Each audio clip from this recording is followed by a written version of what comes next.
Sorry, my mic was muted. But what's good, YouTube? GamerZero coming at you with some more Shadowrun. I actually went ahead and downloaded the PS4 version. Unfortunately, a Shadowrun Hong Kong. So we're gonna continue to, because here was the thing that happened. Basically, I ended up getting a PS5, and I wanted to play the PS5 version, but I didn't want to start over because I sunk already a bunch of time into this playthrough, and I couldn't carry over that data to to the PS5. So basically we're just going to continue with the PS4 version. Hopefully everything goes well, but let's go ahead and get right into it.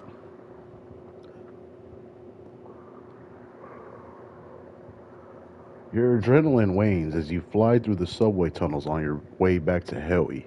There isn't much left to do but pick the shards of glass off of your clothes and congratulate yourself on one hell of a run. It's just too bad you couldn't keep the looted antiques. By the end, you'd managed to steal over 10,000 new yen worth of items for your client, a number that will hopefully be reflected in your mission pay. The damage you caused will likely set the museum's development back even farther. Not enough to cripple the project, just enough to send a message.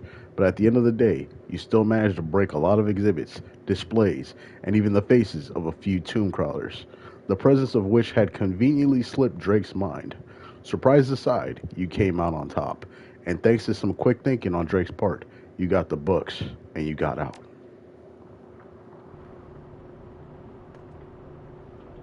Now, give me 1 second so I can re-get everything with, in my, stream. We got, I'm kind of weak. What am I?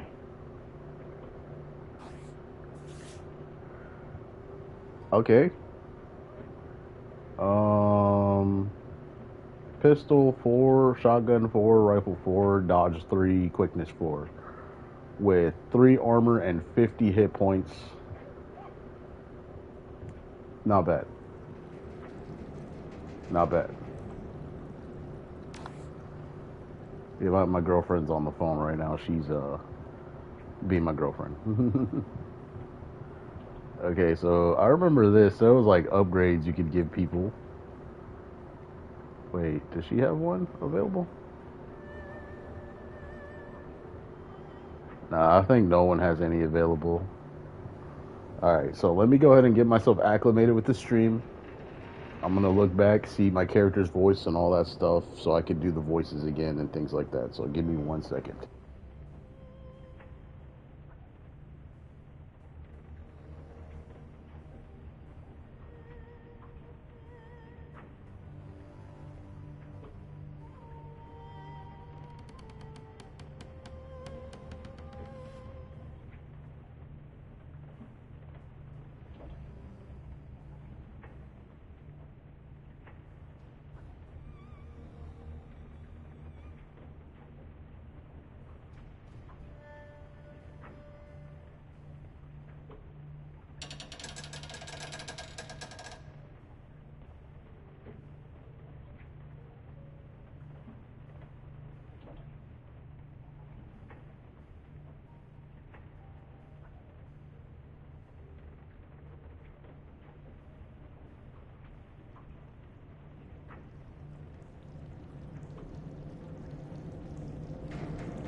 Okay, so I believe I did not do any voices or anything like that.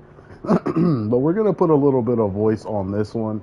Part 3, new day, or part 4, new day, new beginning. We're going to put some voices on these people.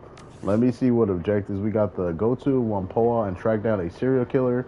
Travel to Sky Tower to damage Wu Jing Inc.'s Feng Shui. Okay. Now I got 2,000. Okay. Optional, get some rest.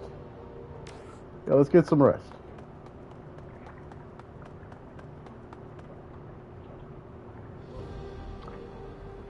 You wake with a start. Oh, your limbs bound up in a sweaty tangle of linen bedsheets. An incredible sorrow swells in your chest. You feel empty, half-starved, and alone. fragmentary memories of a half remembered dream flit through your mind. They're already fading away to nothing. We're going to chase the memories. You close your eyes and concentrate, willing yourself to keep the dream from slipping away. Gradually, the memory comes back to you. The walled city. You were back in the walled city. You don't remember how you got there, but it couldn't have been any place else. Even the barons weren't so squalid. You remember craning your neck to look up above you. The buildings that made up this part of the walled city were new construction, even cheaper than the old. Now their foundations had rotted out from under them, and the buildings leaned into one another like a gang of drunken men. A rain of plaster and asbestos sprinkled down, dusting your shoulders.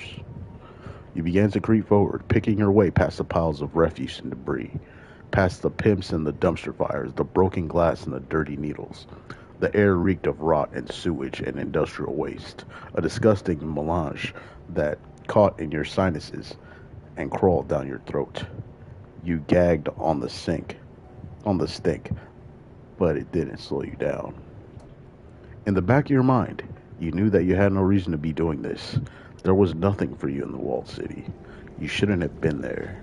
But the rest of you was hungry, unbearably, indescribably hungry. And that part of you knew that if you keep moving, you'd finally get to eat. As you forced your way deeper into the walled city, locals stood at their windows and stared.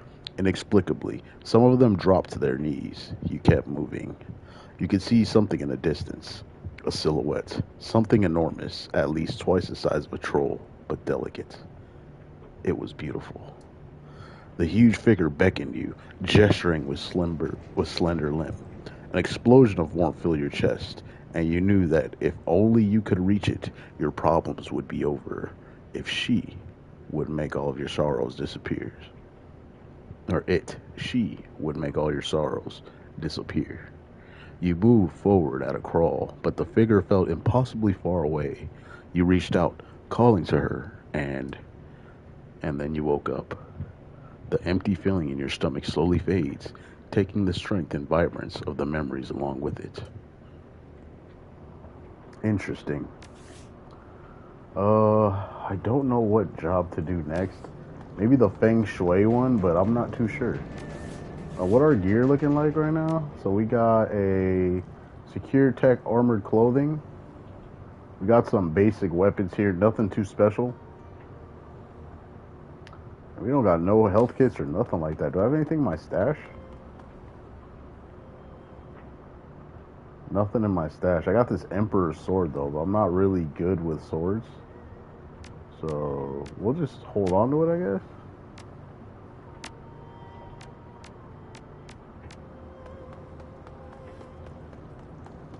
Alright. You enter Wu's cabin to find him moving through some sort of stretching routine. His muscles ripple as he flows tranquility from one pose to the next. You look different, Jax. Do I? Yeah. Like I flipped forward a few chapters instead of turning a page. I mean, you look like you. Just not the you I knew.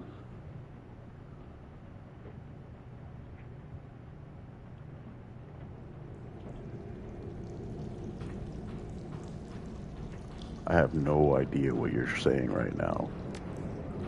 He chuckles. You sound like Lockjaw. Remember him? Never followed a damn thing I said. Good guy, but not big on the thinking thing. Wu smiles. His teeth are perfect. I'm saying that you look more mature. Like, you know, more now.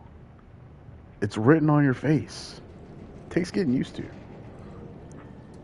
It's weird thinking that you have 8 years of experiences that I had known nothing about. I used to know everything about you. The corner of his mouth pinches tight. I used to know how the world worked too. At least, I thought I knew.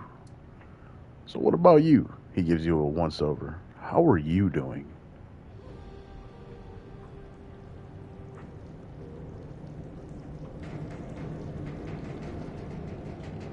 Oh, how you'd expect. Been better. Well, I gotta tell you, you're good at running this crew, Jax, but there's something I still don't completely understand. He picks up an ammo box and begins using it like a dumbbell. What do you get out of being a Shadowrunner?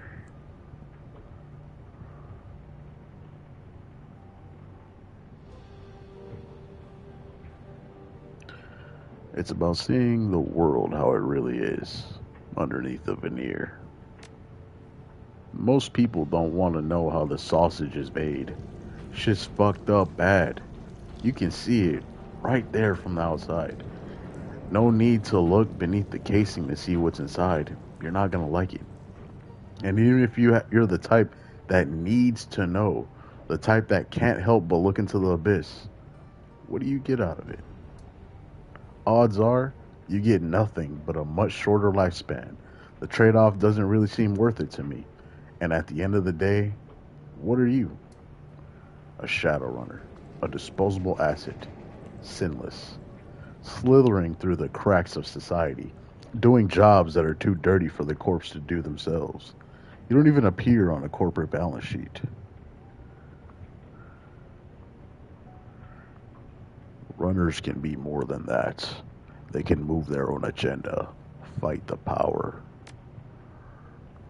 I've never heard a story where a Shadowrunner did something other than kill someone, steal something, or perpetrate some other sort of shady shit. But good luck with that. Wu watches you, waiting for you to say something.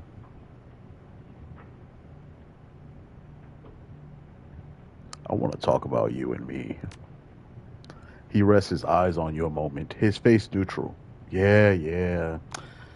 I guess now is as good a time as any. You start. You're not acting like the Duncan Wu that I grew up with. What made you decide to become a cop? I needed structure. Bad. You know that better than anyone. I was already hardcore when we met Mr. Ultra Violence. I'd do anything to get a rise out of the guys I was rolling with. Gouging eyes, inverting knees, curve stomping, that shit got me cheers. I was like a pit fighter, bloodletting for the crowd, and I learned to enjoy it. But I never learned how to block out the memories of their screams when I was lying in bed at night. The guilt started eating me alive. And then I was scared to be alone with my thoughts. So I tried to drown them out with all the things that you drown things out with.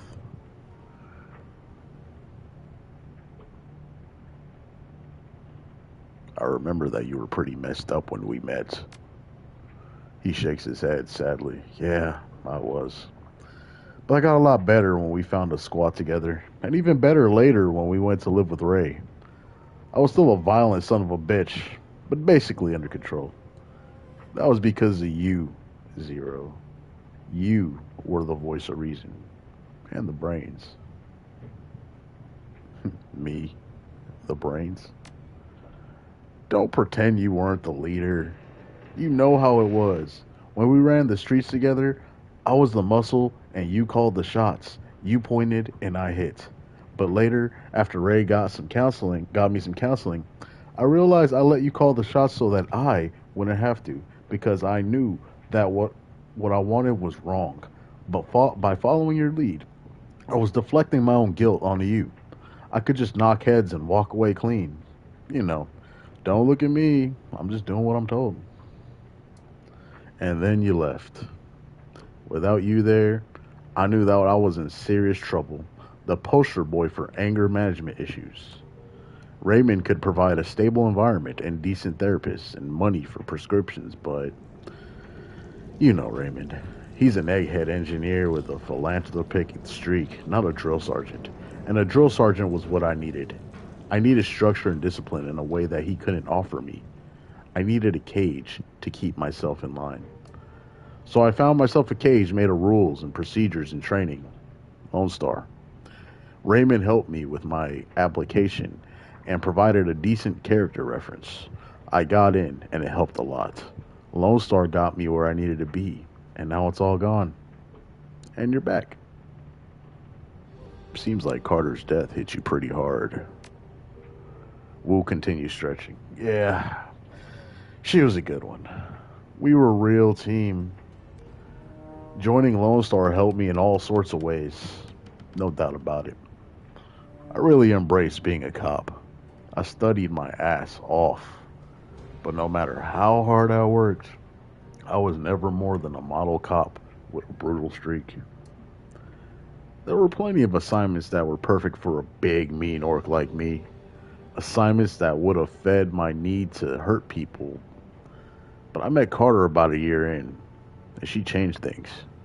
She talked about values and goals and priorities and constructing the life that you want to live. She was a real trip. Sounds like a good woman. She was a cop, a partner, a mentor, and a serious badass when she needed to be, but yeah, she was a good person. She kept me focused. When Raymond asked me to meet him in Hong Kong, I had a feeling I was going to wind up going off the reservation if I didn't bring Carter along. And now she's gone.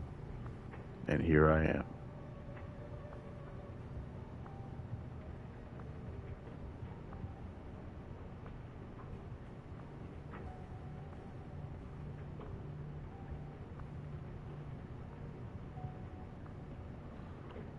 I say that you honor her memory by showing her how much you've learned. Wu's mouth drops open and then curves into a grin. He shakes his head, still smiling. I'm sorry, did Jack Thorburn just give me sage advice? Sounds like you did some growing up of your own. You've been waiting a long time to ask me about the night I left, haven't you? Wu chuckles and hooks his thumb in his belt. I guess I have, yeah. It's about what you were doing before you got thrown into that court facility. You said some people had messed with you and you weren't going to let them get away with it. How'd it go? Let's just say they didn't get away with it and leave it at that. Whatever you say, Jax. Did you ever think about when we were kids? Or do you ever think about when we were kids? He begins moving through some sort of pattern. Might be Tai Chi. I try not to. What are you talking about exactly?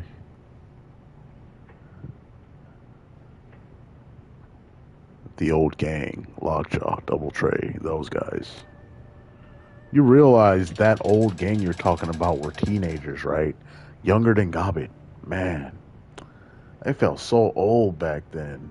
But Lockjaw couldn't have been more than 17 tops. And Double Tray was only 13 when Wu stops moving, drifts off for a moment. Why were you thinking of them?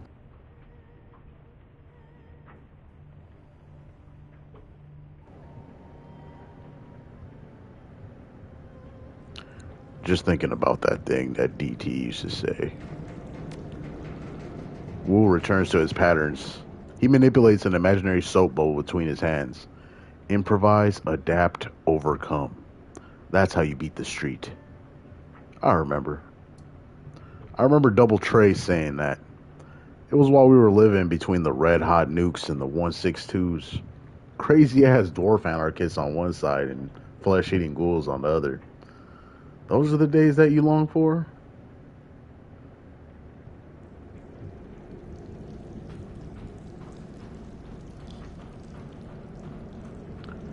It was you and me, Duncan. Those other guys were important, but it was always about you and me. His raspy baritone fills the space between you, bridges it. Survive and watch each other's backs. Yeah, I know. You thinking about getting chromed up. With Cyber? He shakes his head. Oh my god, how many times are you gonna ask me that? Until you give me a satisfying answer. Wu grins. His teeth are blindingly white. I told you one time I was thinking about it when I was 13. Let it go. I'm not gonna pollute my body with that shit. You? I'm saving up for something. No judgment there or here. Just don't put too much of that shit on your body. I heard stories about folks who went too far with it, lost some of themselves. What'd you think about that last run? Oh man, you remember that Megatron movie we snuck into that one time? The one where the mummy took over Chicago? Term Reborn. Yeah, that was an old favorite. He nods. That's the one. Completely freaked me out. I slept with the dumpster lid shut for a week. What a pleasure it was to go on a run that brought back such hideous memories. At least we got that blade out of it. Do me a favor and keep it away from me, though. I'm being serious about that. Anyway, enough about that. Need anything else? Let's talk later. Yeah, later would be good.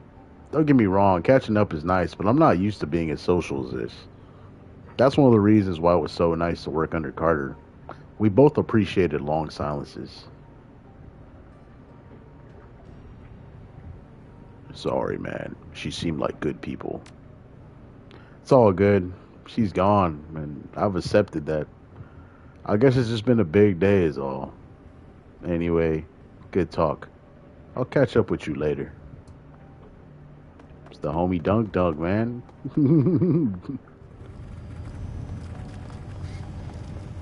The homie Dunk Dunk. Isobel is jacked into the octopus. Her body sits inert, her breathing shallow. As you approach, an image blossoms onto the largest of the octopus's view screens. Hello down there. It's good to see you again.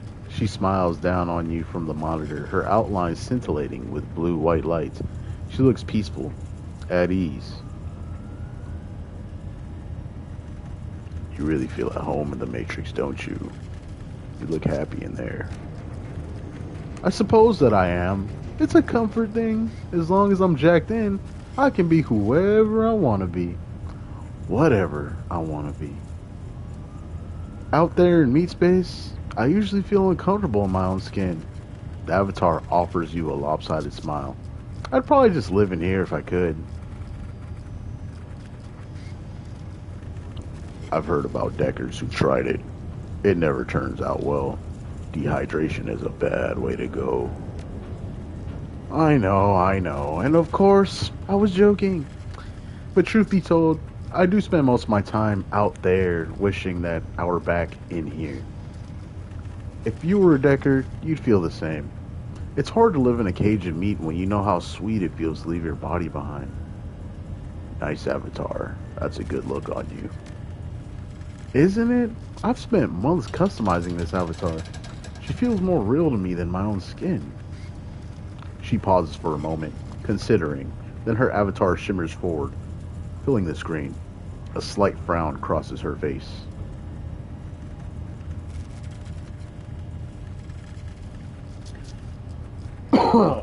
Excuse me. You know, Zero, I've been thinking about the question you asked me a little while back. The one about the walled city, the avatar fidgets. The, one that I dodged. Yeah, I remember. Look, I wasn't trying to cheat you out of your answer. I want you to know that. It's just that talking about the walled city is problematic for me. I understand. I grew up in the Barrens. I know how hard it can be to talk about this stuff. No, it isn't that. I'm not explaining myself correctly. It isn't that I'm tortured by bad memories or anything like that. The problem is I can't remember my childhood. The walled city, that entire chapter of my life, is nothing but a blur to me. I can give you general information about my life on the inside, but the specifics of my own experience are gone. Gone? What do you mean, gone? Do you have amnesia or something? Something like that. The avatar fidgets on the screen. There are a variety of factors in play. The upshot of all this is that there are things that I can tell you about, but only a few, and only in bold strokes. Don't expect any personal stories. I couldn't share them, even if I wanted to. So if that's okay with you, if you'll be satisfied with trivia and urban legends, then we can talk. Just say the word.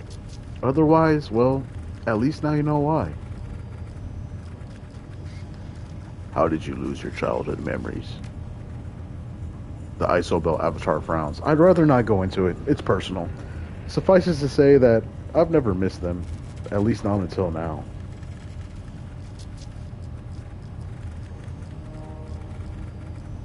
That wasn't an answer. What happened to you? She looks away. Nothing that I didn't ask for. Now please, drop it. Give me what you can about the walled city. At this point, anything would help. Alright, the avatar licks its lips, nods. I can do that. Isobel's avatar turns, begins to pace on the screen. Where she steps, spiderwebs of light spread across the tiled ground of the octopus's sculpted matrix hub. When I think of the walled city, the thing that stands out the most in my mind is the legends, the mythology of the place. If I hadn't lived with them, I might have found those stories fascinating. The scintillating figure turns to you on the screen. Did you know that the Kowloon walled city is supposed to be cursed? That's what the locals believe. We had ghost stories and everything.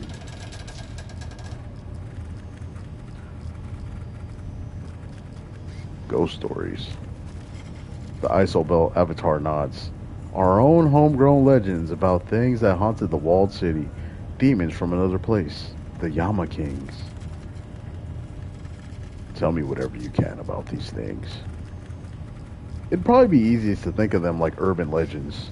Our own little pantheon of monsters and morality tales to frighten ourselves with at night.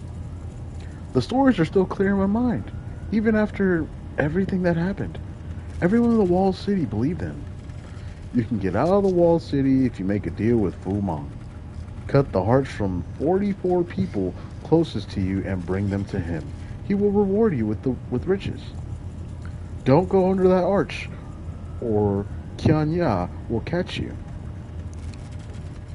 The avatar grabs the air, its hand leaving glowing trails as they move. She'll rip out your teeth, tie your tongue in a knot, and make you her slave for eternity.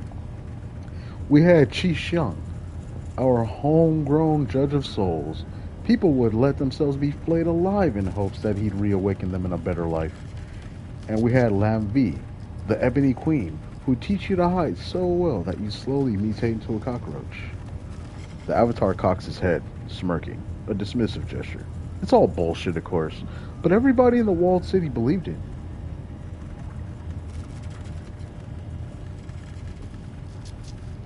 I wouldn't write those stories off so easily. Magic is real, Isobel. Of course it is, I know that, but the Yama Kings can't be real. If they were, the body count in the walled city would be a lot higher. The Yama Kings are glorified kids' stories. They're make-believe. A fiction that my parents and neighbors invented to excuse their own actions. I can't get ahead because demons are keeping me down. Woe is me. Woe is me. It's almost embarrassingly transparent when you really look at it. Lam Vi turning people into cockroaches. It's just a Kafkaesque trope layered onto a morality tale. Qi Xiang. He's just Anubis with a different coat of paint. And you know that archway that I mentioned, the one that Qianya was supposed to haunt? I knew someone who found it. There was nothing on the other side but concrete. It's all superstitious drivel, Zero. The misery in the walled city isn't the fault demons or devils. We created it, and we perpetuate it. We blame made-up monsters for our own failings. There's nothing more pathetic than that. What about the shared dreams? How do you explain those? I don't know. Mass psychosis, or maybe something magical is going on. But it isn't them. They aren't real. They can't be. Anyway, that's enough for now. Huh? I'm sure that gives you plenty to chew on. My obligation to give you an answer is satisfied, I think. So let's talk about something else. Can you think of anything else at all that might help us? I don't know. Maybe. I'll put some thought into it. The avatar pauses, turns away. After a moment, Isobel's voice pours through the Tridio speakers. On second thought, maybe I do have an idea. Are you open to taking on more work?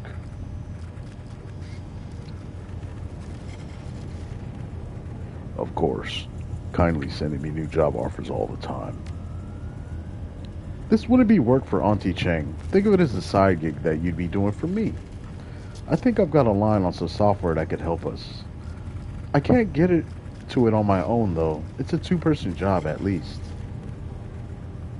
What kind of software? It's kind of hard to explain. It'd be easier for me to just show you, but trust me, it'll help. I have the run all planned out already. I've done the legwork, I know the location, I know the target. Just say the word and I'll send everything I have to your mission computer. You can look it over, wait, and decide what you want to do. Alright, deal. Send the file. The Isobelt avatar closes its eyes for a moment and then opens them with a smile. Done. You'll find the pertinent documents waiting in your inbox. If you decide to accept the mission, just check the box in the message documentation and it'll ping my comm link automatically. Alright, can't wait to find out what this is all about. I'm sure that the briefing I sent you will satisfy your curiosity. Trust me, Zero, this is a good job with a solid plan behind it. You'll see as soon as you've read it. And speaking of which, you should go do that now. Say no more. I'll go check it out. The avatar beams at you. Fantastic! I can't wait to hear what you think.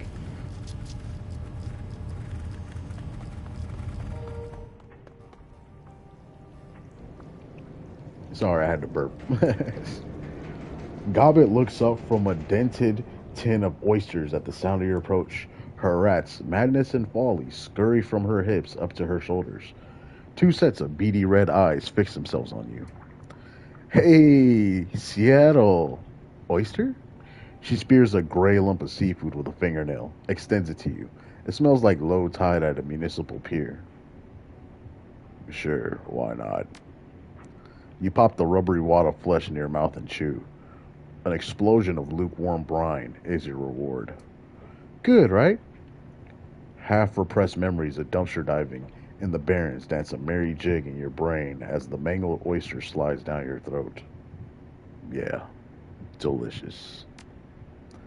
I wouldn't go that far, but it's seafood. And it isn't made of soy. That makes it good in my book. She tilts back the tin, drains the remaining juice, and then flicks it into the overflowing bin at her side. So, what do you need? How do you like life here on the hole?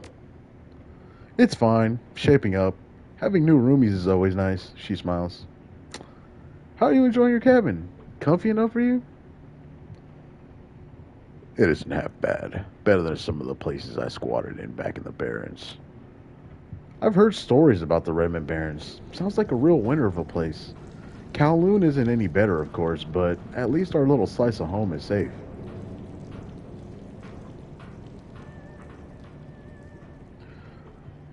I'll take the bolo over the Barrens any day. That's the spirit. A lazy smile spreads across her face as her fingertips brush Madness's back. The rat squeals and darts back into the safe haven of Gobbet's hair.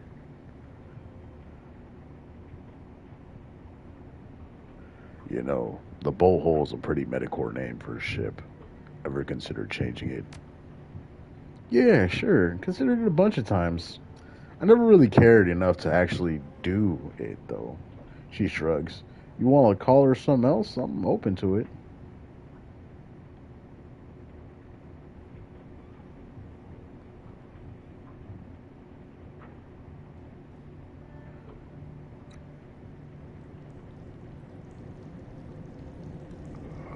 I want a strong name. How about the Defiance? Aye, aye, Captain. The Defiance it is. She nods thoughtfully. Yeah, that's really not bad. I think that the others will be happy with it. You said that you teach me how to be a better Shadowrunner. I'm here to collect. Still remember that, do you, huh? I just sort of assumed that you'd laugh that off. No dice, wizened mentor. You offered. Now pay up. She straightens. Okay, how about this? I tell you a story about a run gone bad. You tell me what you've done in the runner's place, and then we'll compare notes on your answer. How does that sound? You tell me. You're the teacher here, remember? Right. It sounds good. Of course it does. So that's what we'll do. She sweeps a tangled rope of hair out of her eyes and back over one pointed ear. After a moment of silent contemplation, she bites her lip and nods. Okay, so this is a story from early in my career. I was a part of a team here in HK, but I did some occasional moonlighting for another group based out of Macau. I was a busy kid. Go on. The job was a hit on this tower. Sort of a trid multiplex slash apartment complex. I'm sure that they've got them in Seattle too. You know the kind. 7 huge screens, monster concession stand, coffin apartments on top of like barnacles on a whale?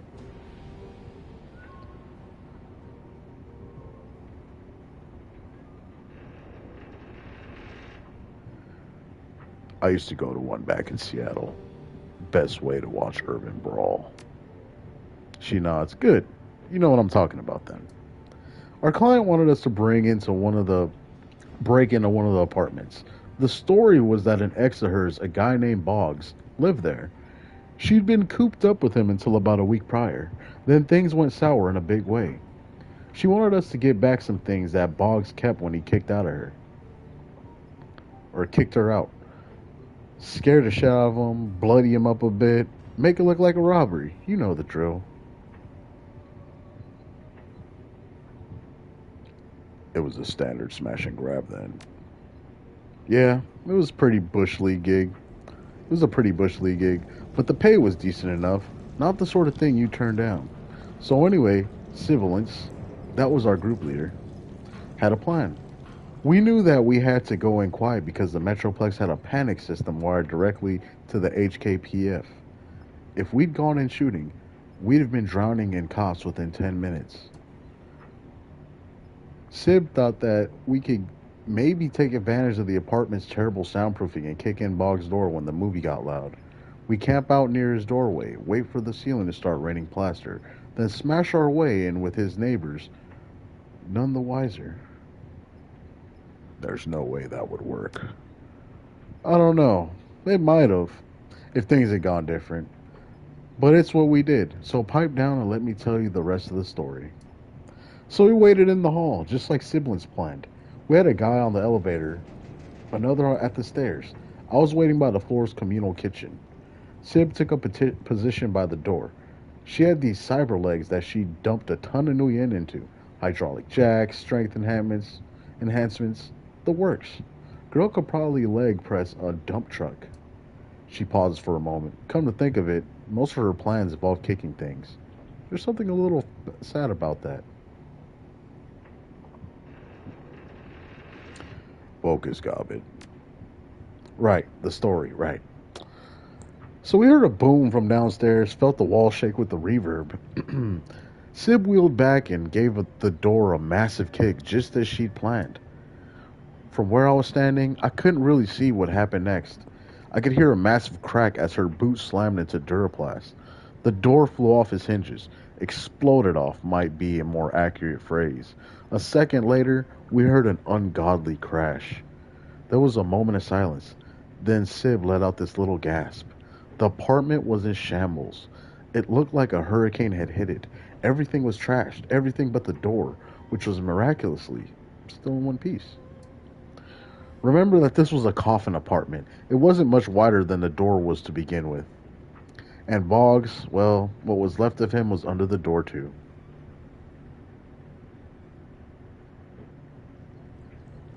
Oh no. Yeah, it wasn't good. Boggs was dead, and the stuff that we'd been sent there to recover had been smashed to bits. And then the building alarm went off. So that's the situation. Our payday is smashed. My temporary teammates are all standing around with stupid looks on their faces. The cops are coming. I'm standing by the kitchen. She plants her hands on her head, smiling. What would you have done in my place?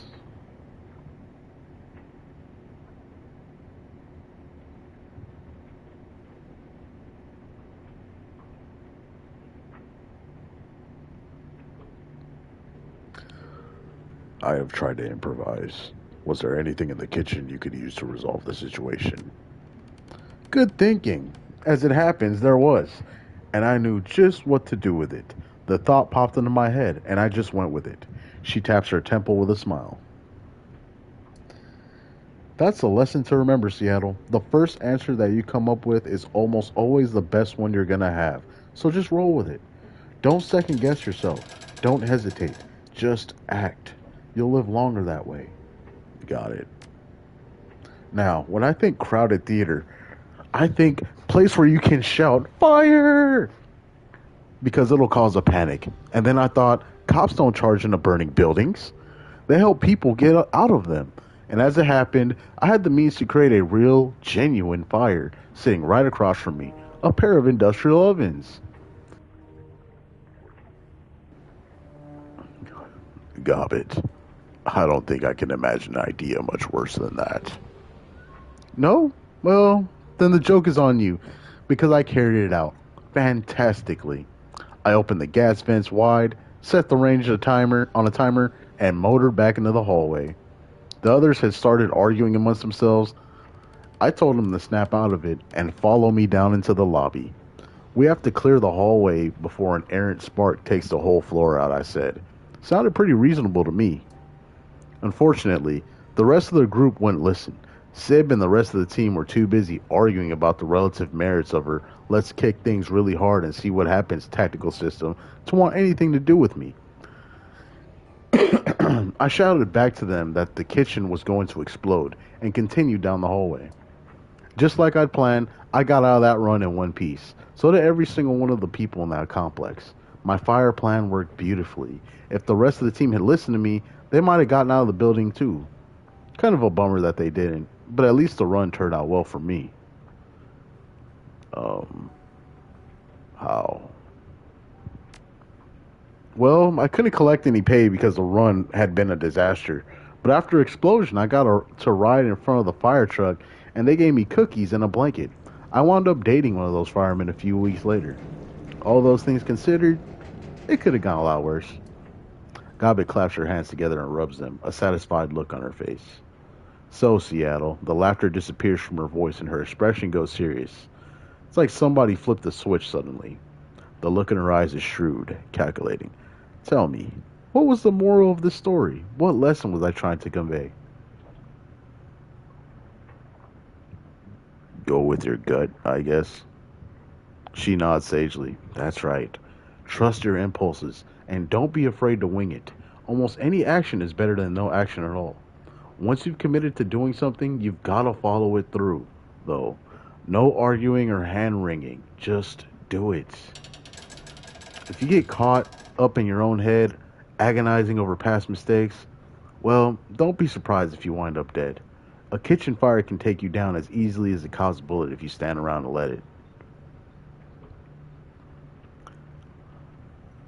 Are you certain that siblings and the rest of the Macau team are dead? She shrugs. They weren't with me when I got evacuated with the rest of the moviegoers. I never saw them leaving the building, or I never saw them leave the building, and I haven't heard from them since. I guess it's possible that somebody made it, but I don't really run in those circles anymore. Odds are good if anyone from the Macau team did survive. They'll have died off by now from sheer incompetence. Shadow running is an unforgiving business. You don't get to make too many mistakes. Did any of the stuff in that story actually happen, or did you just make it up for my benefit? Seattle, I'm hurt. It all went down exactly like I said it did. She pauses. Well, except for a couple of embellishments here and there, but they make it a better story. Artistic license and all that. Gobbet leans back and stifles a yawn. Madness and Folly dart up to her left shoulder and lock their beady eyes on you. Hate to break it to you, kiddo, but I'm beat. It's been a long day. Lesson's over for now. We'll pick it back up next time. Alright, Gobbet. I'll catch you next time. Yeah, sounds good. I'll have her next lesson ready and waiting, too. She makes a brushing motion with her finger. Scurry along now. Your mentor needs her rest. Man, dude, if I could have relationships in this game, I'd probably get with Gabi because she is like that one. But like then again, her totem is the rat. So if anything goes wrong, not like relationship wise, but like just general wise, she will probably ditch me. But she's really charismatic though. I mean, most shamans are, but I like that. Ractor's shop is sweltering hot, even more than it was the first time you stepped inside. The whir of actuators accompanies the fine motions of the manipulator arms that hang from the ceiling. They are turning an object over and over in their articulated hands, soldering wires and hammering rivets. Ah, my friend, welcome back. Ractor touch types a series of commands into his bracer, and the arms relax into an idle posture. He smiles at you, a cigarette dangling from his lips. There, that's better. Now, what can I do for you? How are you getting along with the other members of the team? Perfectly well, thank you. They all seem competent enough, and there haven't been any major personality conflicts so far. He rubs his chin thoughtfully. So long as they continue performing to an acceptable standard, I can see no reason to not continue our arrangements. It's good to run with a team again. Very good. I'm glad to hear it. As all is well, my friend, I assure you of that. Now, was there another matter you wanted to discuss? You're still something of a mystery to the group rector. Mind if I ask you a few questions? No, I do not mind at all. Not at all. He takes a drag on his cigarette, then slowly releases the smoke. I can't promise that my answers will satisfy your curiosity, of course, but you may certainly ask. What was it like growing up in the Russian Republic? Tumultuous, as you might expect. You probably aren't old enough to remember the Euro Wars, but I am. I'd like to hear about them. My country was the instigator of the first Euro War back in 30. I remember the rhetoric, the hardships of living under a wartime economy, the rampant xenophobia that took hold. I remember how we all cheered when our forces invaded Poland. 3 months. That was all it took for our military to crush what meager resistance the Poles could bring to bear. It was quite a source of national pride at home. I remember our drive into Germany and the desperate bid to reclaim the eastern portion of that country for ourselves. Just think about the symbolic significance of such an act. An audacious move, to be sure, but Secretary Kropnin was determined to make history.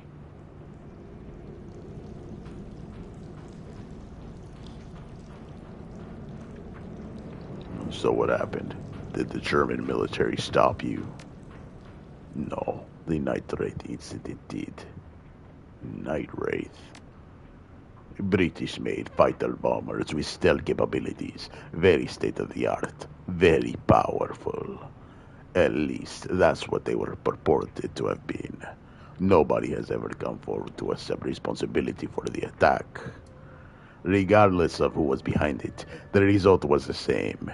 Wave upon wave of bombings that targeted our forces and the Germans alike, coupled with the assassinations of dozens of military leaders.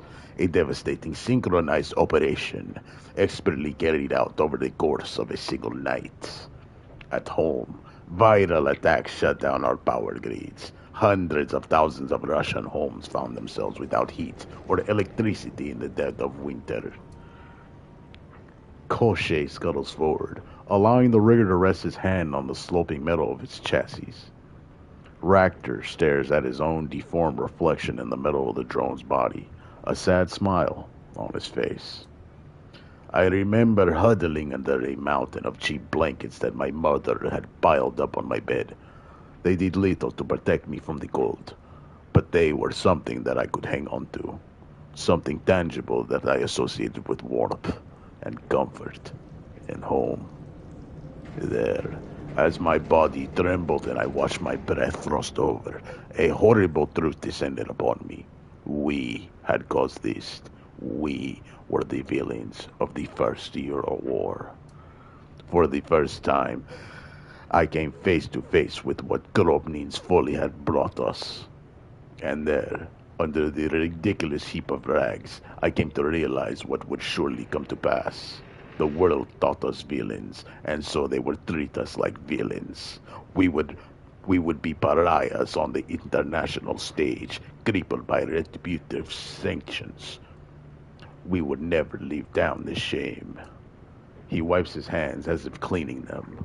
A wry smile spreads across his face. And then the AFA invaded Greece and Spain, sparking off Euro War II. We redeployed our troops to help repel them, and all was made right again.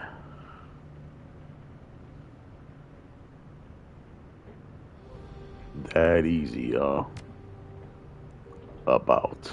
Oh, we were still regarded with suspicion, of course, but Europe might have fallen if it hadn't been for our help.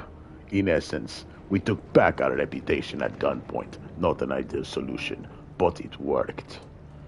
Within the span of 4 months, we Russians had gone from nobodies to a terrible threat to unlikely saviors in the eyes of the Western world. Studying exactly how this happened has taught me a great deal about human psychology and social dynamics.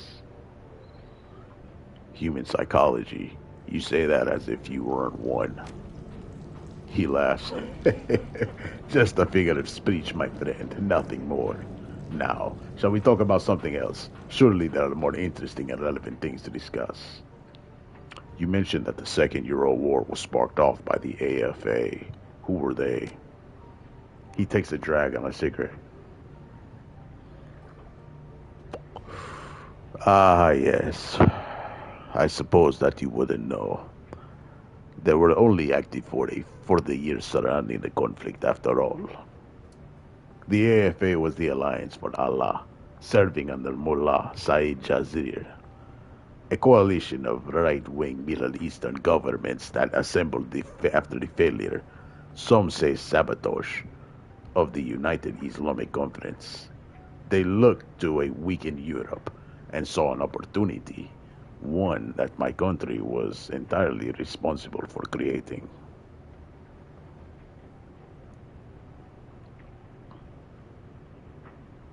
And so they launched a surprise attack. Yes, but in hindsight, we should have foreseen it. Ultimately, the AFA did what any hawkish power would have done in their position. I cannot fault them for taking advantage of Europe's weakened state. Given their circumstances, they would have been foolish not to. So what happened? How did the war end? The AFA folded in 37, after Jazir's assassination. A lucky thing for us, too. The body count could have been a great deal higher. In the years that they were active, the AFA gave us a hell of a fight. Did you emigrate directly from Russia to Hong Kong?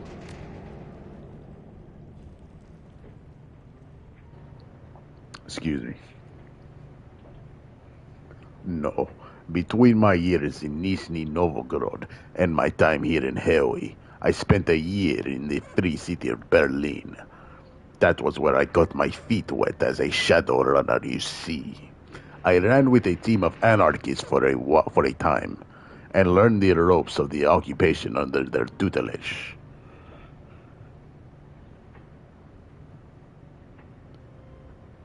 Anarchists, huh?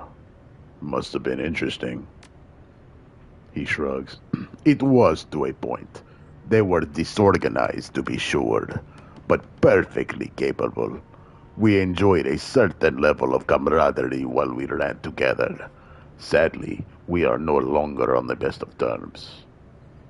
What happened? An opportunity arose and I seized it. In so doing, I left Berlin for Hong Kong. I did so without much advance notice.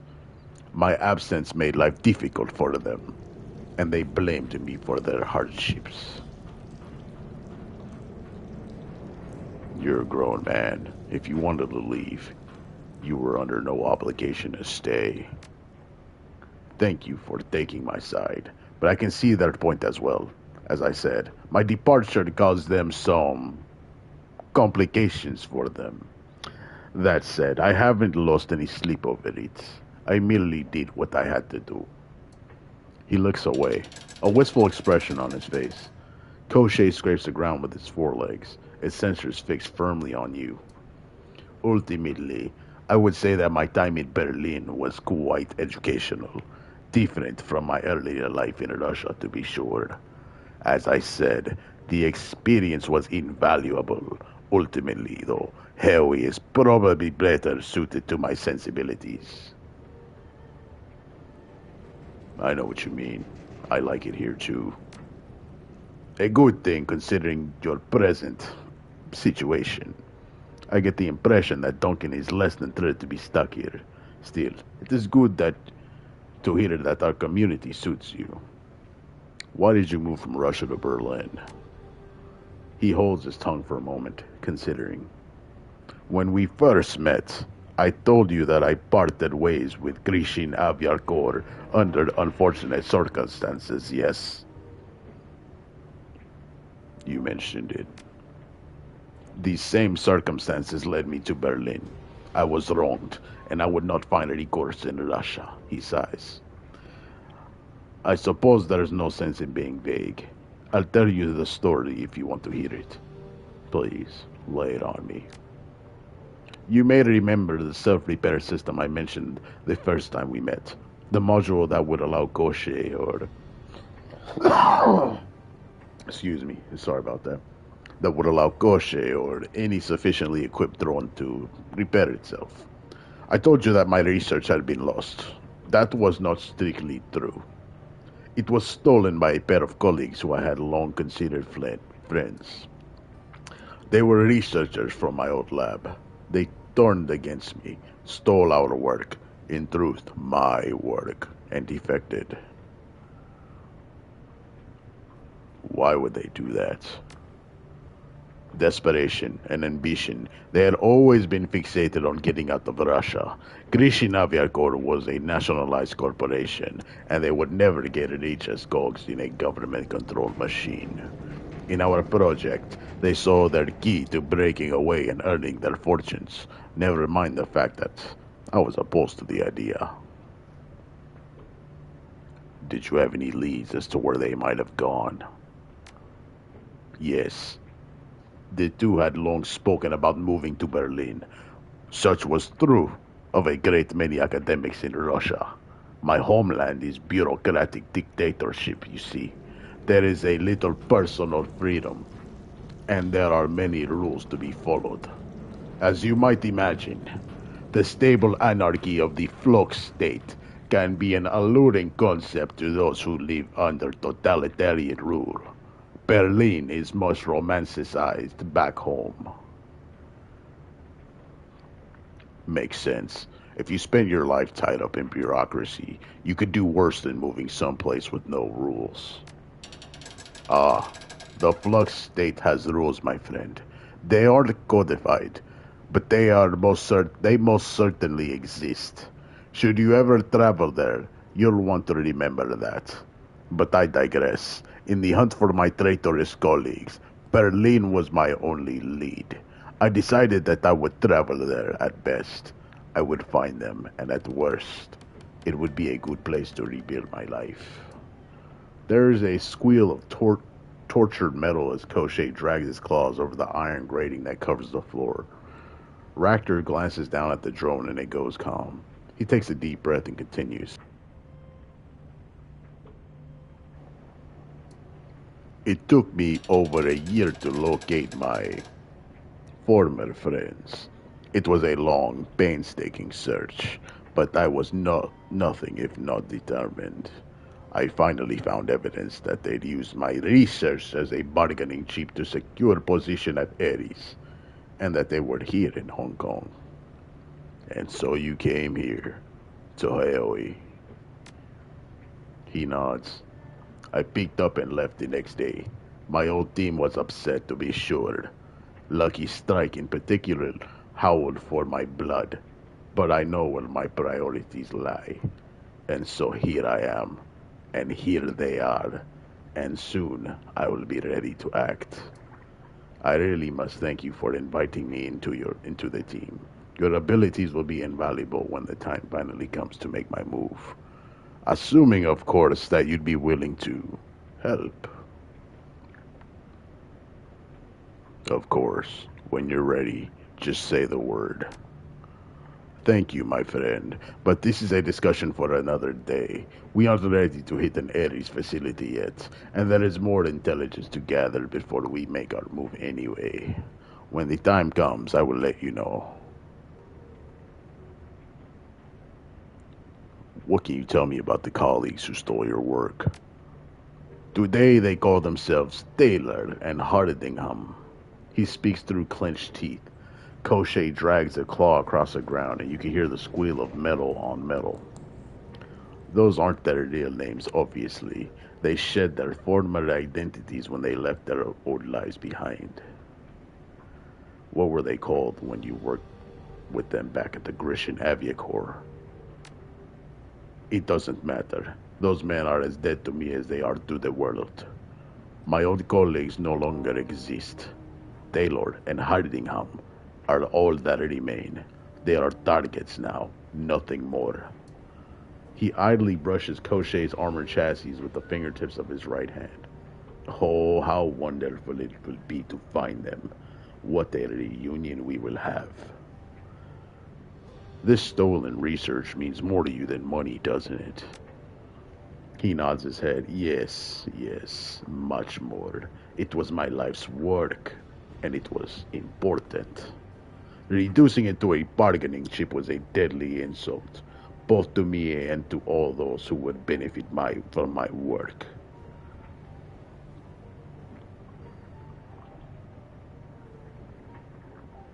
I don't think I've seen you get this intense about anything. The corner of his mouth tilts upward. I suppose that's probably true. This is a matter that's near to my heart indeed. It ties into the guiding philosophy of my life. Tell me, are you familiar with the concept of transhumanism? The transformation of humanity as a species by technological means. Sure, if I'm not mistaken, we're already living in a transhumanist present. Yes, that's right. Transhumanism is no longer a philosophy, it is a fact.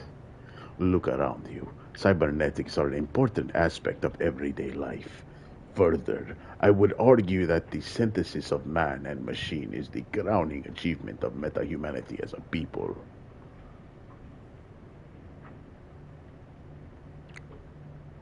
Cyber technology is an impressive technological feat, but our crowning achievement? No.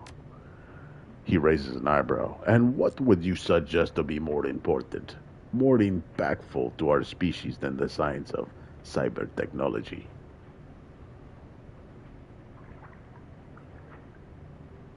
Philosophy. Our understanding of the universe is more important than our ability to interface with machines. He shrugs. Apples and oranges, my friend. Apples and oranges. The science of cyber technology, biotechnology, and genomics have fundamentally altered the trajectory of metahumanity as a species. Though through the elective modification and improvement of our own physiology, we can tailor ourselves for niches that we were previously inhospitable to metahuman life. By exerting our will over the composition of our own bodies, we have conquered the mindless trial and error of biological evolution. For the first time in history, there is a God, and He is us.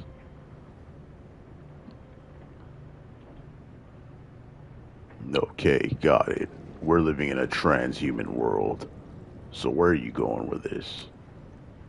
In such a future, the capacity for a limited self-repair will be indistinguishable from immortality. As you can see, why the theft of my research came as such a blow. My former colleague hadn't just stolen from me. They'd taken a contribution to the future of our species and reduced it to a bargaining chip. So, when are you planning on killing them? Soon enough. I'm still narrowing down their location. Ares Asia Holdings has enclaves all over this island, and I wouldn't want to do the raid with the wrong one. And it wouldn't do to raid the wrong one. All will be made right soon enough, though. I am nothing if not a patient man. I can wait. He rises, brushes himself off. And with that, I'm afraid that I'm going to have to bid you good night. I've taken enough of a break for one evening. There is still work to be done, and it would be lax of me to put it aside any longer. Thanks, Rector. It was interesting. He nods at you. Good night.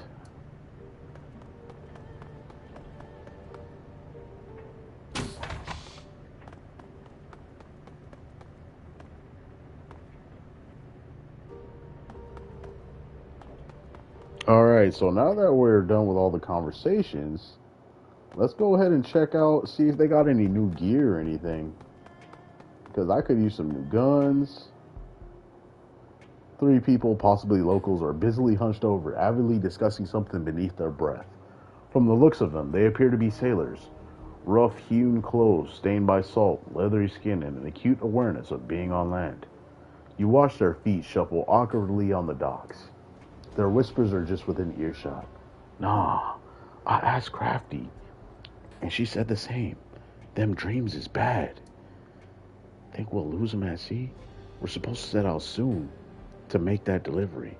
What if they follow us? You see the man shudder.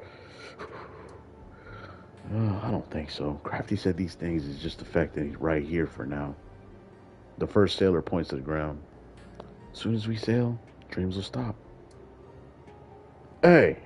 The third sailor sees you and taps her friends on the arms. They shoot upright.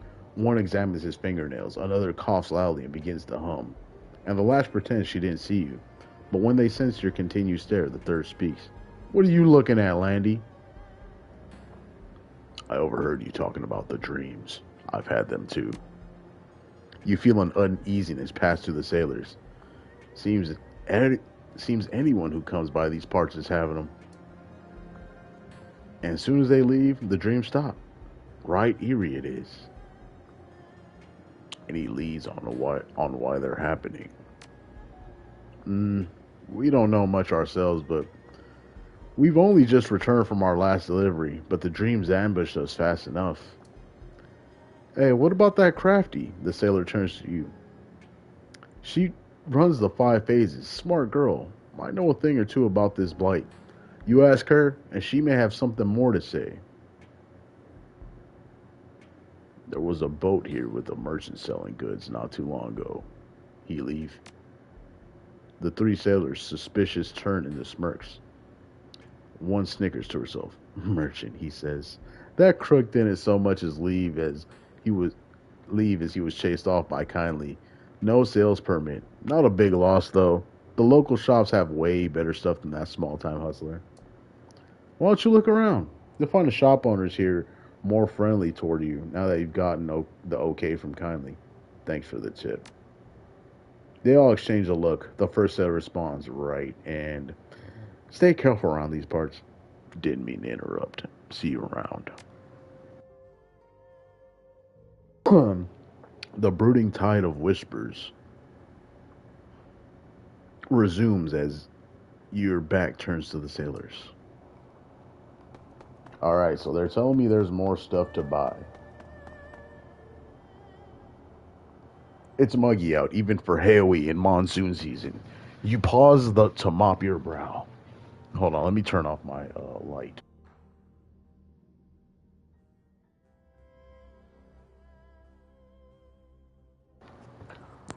Suddenly, you feel eyes upon you. As you glance up, you meet the tranquil, searching gaze of a man half hidden in the shadows. Wait, what the?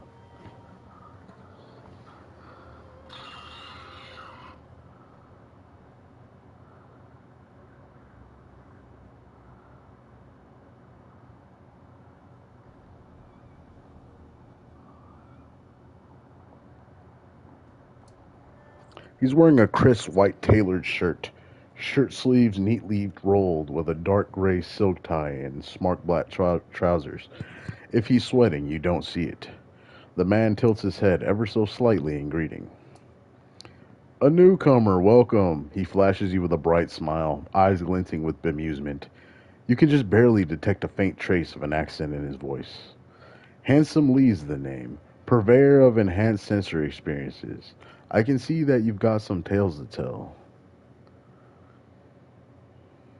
You mentioned you sold enhanced sensory experiences. Let's see what you've got. So, oh, drugs. Okay. Enjoy that. I mean it. Anything else I can do for you, my friend? You're not from around here, are you? His smile flickers briefly. He's got a decent poker face, but you can see that he's rattled. And, why would you ask?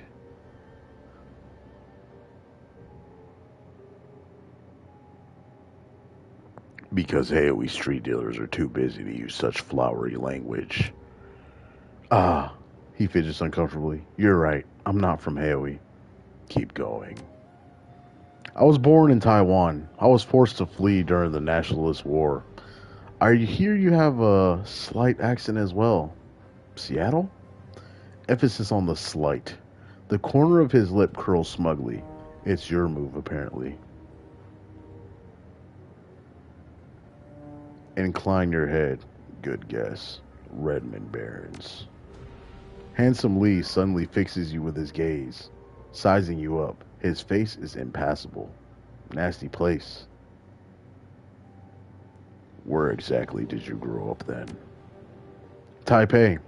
But I'd rather not go all into that at the moment. And I'm sure that you have more important things to do than listen to my life story. Let us discuss business, eh? I am a businessman after all.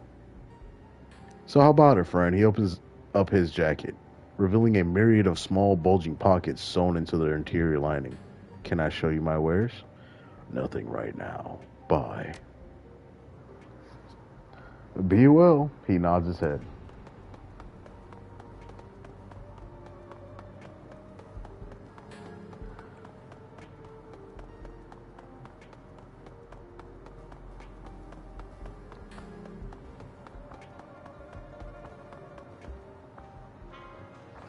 Smooth jazz drifts from cheap speakers on this barge. A wide array of worn down drones litter the battered deck. Most are utility and domestic types, but a few, cordoned off from the others, are low end security models.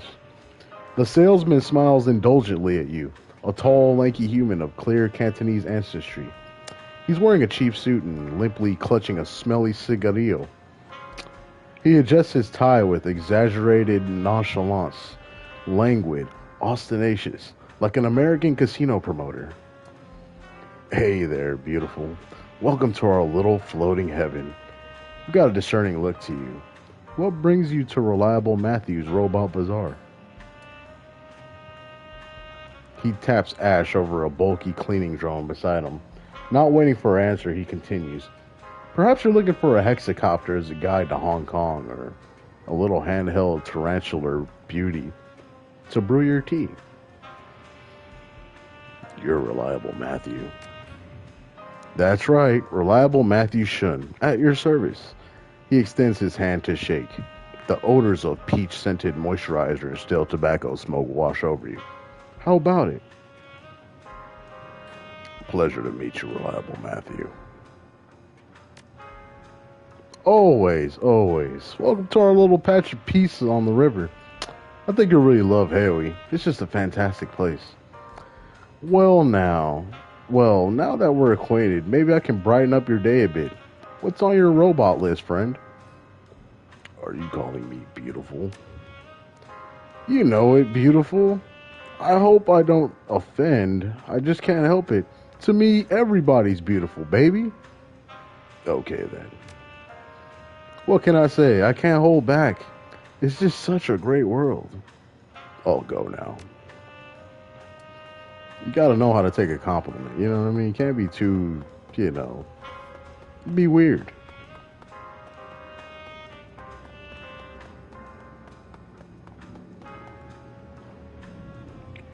The side of Matthew's trailer looks freshly scrubbed. It reeks of kerosene. Broad swaths of the flanking paint have been removed, revealing the brittle plastic siding, discolored by years of acid rain.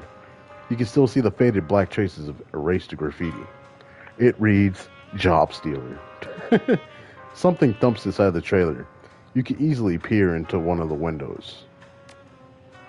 Inside are dingy, cramped living quarters, cluttered with broken drones and unwashed dishes. What looks like a rumpled, motley colored shag carpet is heaped over about half the tiny space, obscuring most of the furniture. After a moment, the shag carpet moves. It rises about a foot and surges slightly towards the window. Then it stops, pulsing and fidgeting. It's hard to see it clearly through the built-up grime on the window. The carpet is actually plush-covered drones, teddy bears, raccoons, little dolls. There must be 24 inside the caravan, all companionship models. They're all looking at you as if they realize you're not Matthew. They're watching, fidgeting. Then in one coordinated motion, they all lie down and go dormant again. Interesting.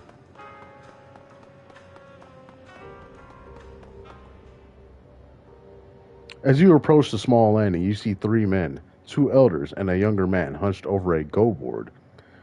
The juxtaposition of the 2 white-haired, white-bearded men and the black-haired man is almost comical. Together, the 3 resemble the small black and white stones of their game. Despite the variety of ambient distractions, the 3 men remain acutely focused on the game.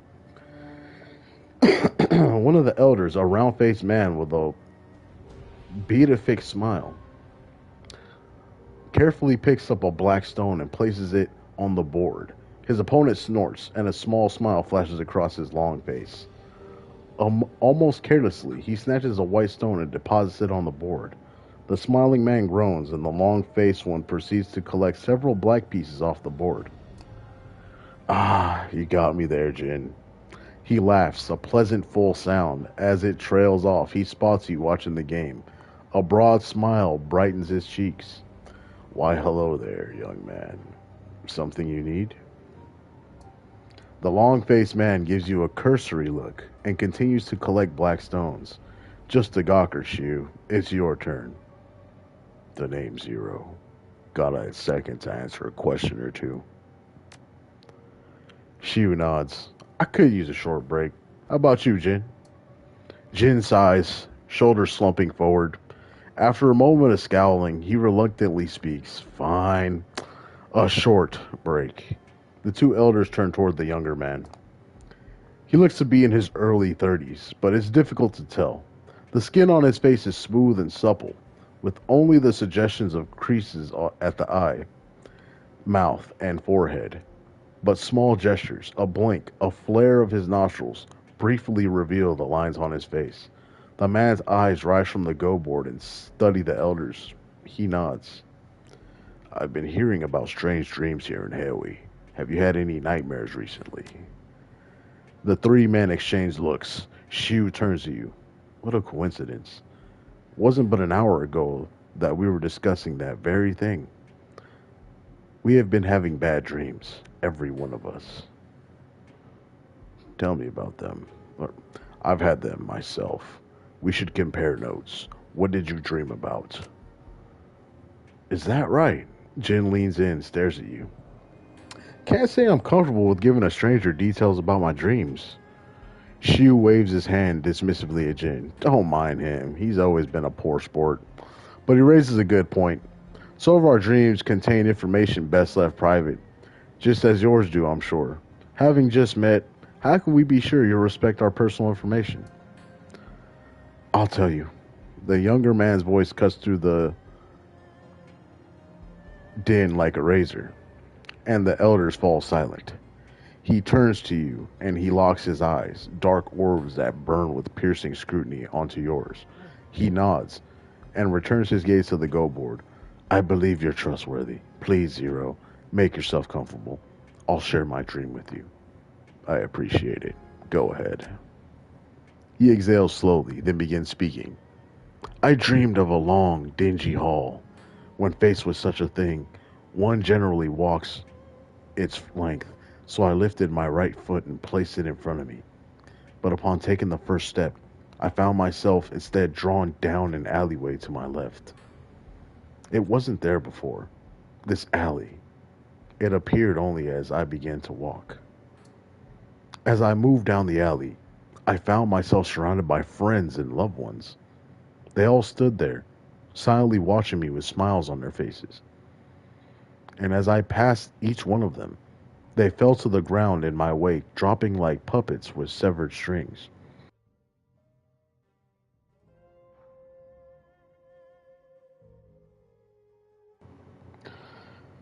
Sorry about that. Somehow, I knew that if I followed this road to the end, I could have been, I could have everything I'd ever dreamed of, but I woke before I could reach it. He folded his hands in his lap. There's a moment of silence before Shu speaks up, the rosiness in his cheeks having drained away. I too saw the long hall. My own experience was different, however. The hall was far off in the distance, and I was looking down on it from a strange angle, as though I were perched on a wall high above. He pauses and looks at you. You know, young man, Zero. You look very much like the person I saw walking that hall. He moved steadily down the path, walking at an even pace, and just behind him, a great and terrible shadow followed. Of course, I didn't have the best view up there on that wall or whatever, wherever I was. It could have been anyone. Perhaps this old mind of mine is seeing your face now and misremembering the dream. He lets out a chuckle, and a small flush of red returns to his cheeks. He looks over at Jin. All right, Jin, go ahead. Jin broods in his corner, arms crossed and jaw set. I've changed my mind. I don't want to share my dream. Nonsense. Master Lao and I have both told him our dreams. And now it's your turn. Jin sticks out his lower lip. No.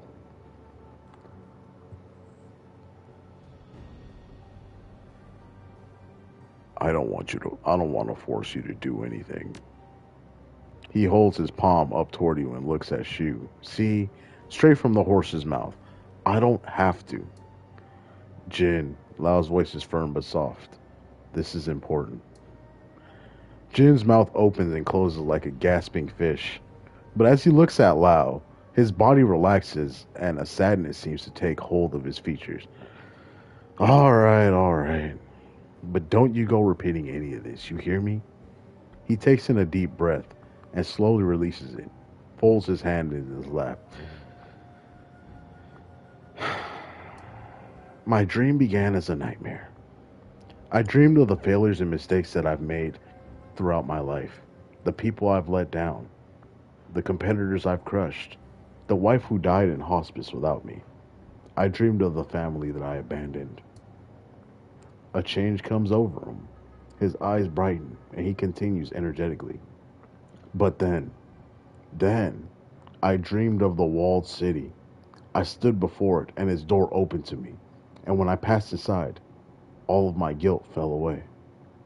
It was as though the city had absolved me, had washed away my guilt. And I remember feeling happy. As his remembrance ends, so does his lightened mood. His face shrinks into a pout, and he stares grumpily at the ground. There, I did it. You happy? Lao nods. Thank you, Jin. You have my thanks too.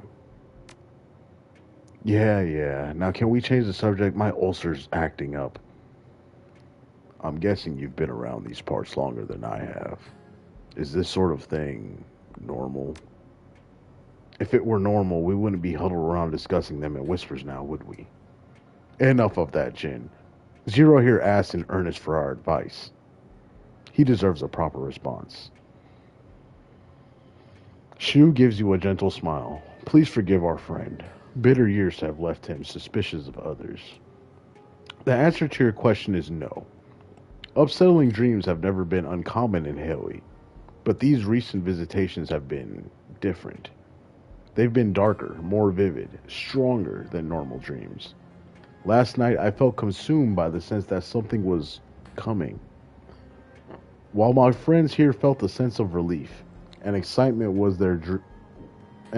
as their dreams ended, I felt as though I were sitting on a precipice of some vast and terrible chasm, with the void yawning beneath my feet. Suddenly, his cheek flush. He blinks twice and then looks away. But perhaps these are just the ramblings of an old man. Please forgive me. He scratches his nose, embarrassed. You speak wisely, Shu. It is foolish to embrace a thing that you do not understand. What Jin and I saw in our dreams was alluring, but so is the light to a moth. Your instincts are still strong and sharp, my old friend. It is wise of you to trust them. Shu bows deeply, his eyes to the ground. Thank you. I can only hope these dreams do lead to something beautiful. There's already enough deception in this world. Jin groans loudly. Can we get back to the game now? I don't want to keep you. Of course. Stop by again sometime soon, Zero. Your company has been refreshing. Thanks. Good luck with your game. Appreciated, young man. We'll be seeing you.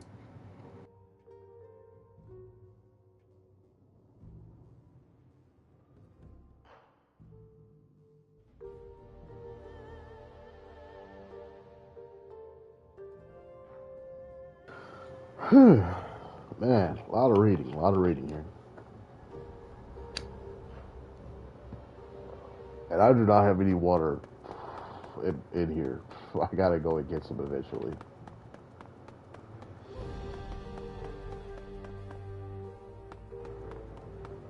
Excuse me. And then for some reason, I guess for all the breathing and reading, I'm like burping like crazy right now. A mild scent, sweet and slightly herbal, is the first thing you notice upon entering the old shop. Its quarters are cramped, made smaller by the display cases and furniture packed inside. The walls are lined with bookshelves, and the tables and chairs are stacked with old tomes.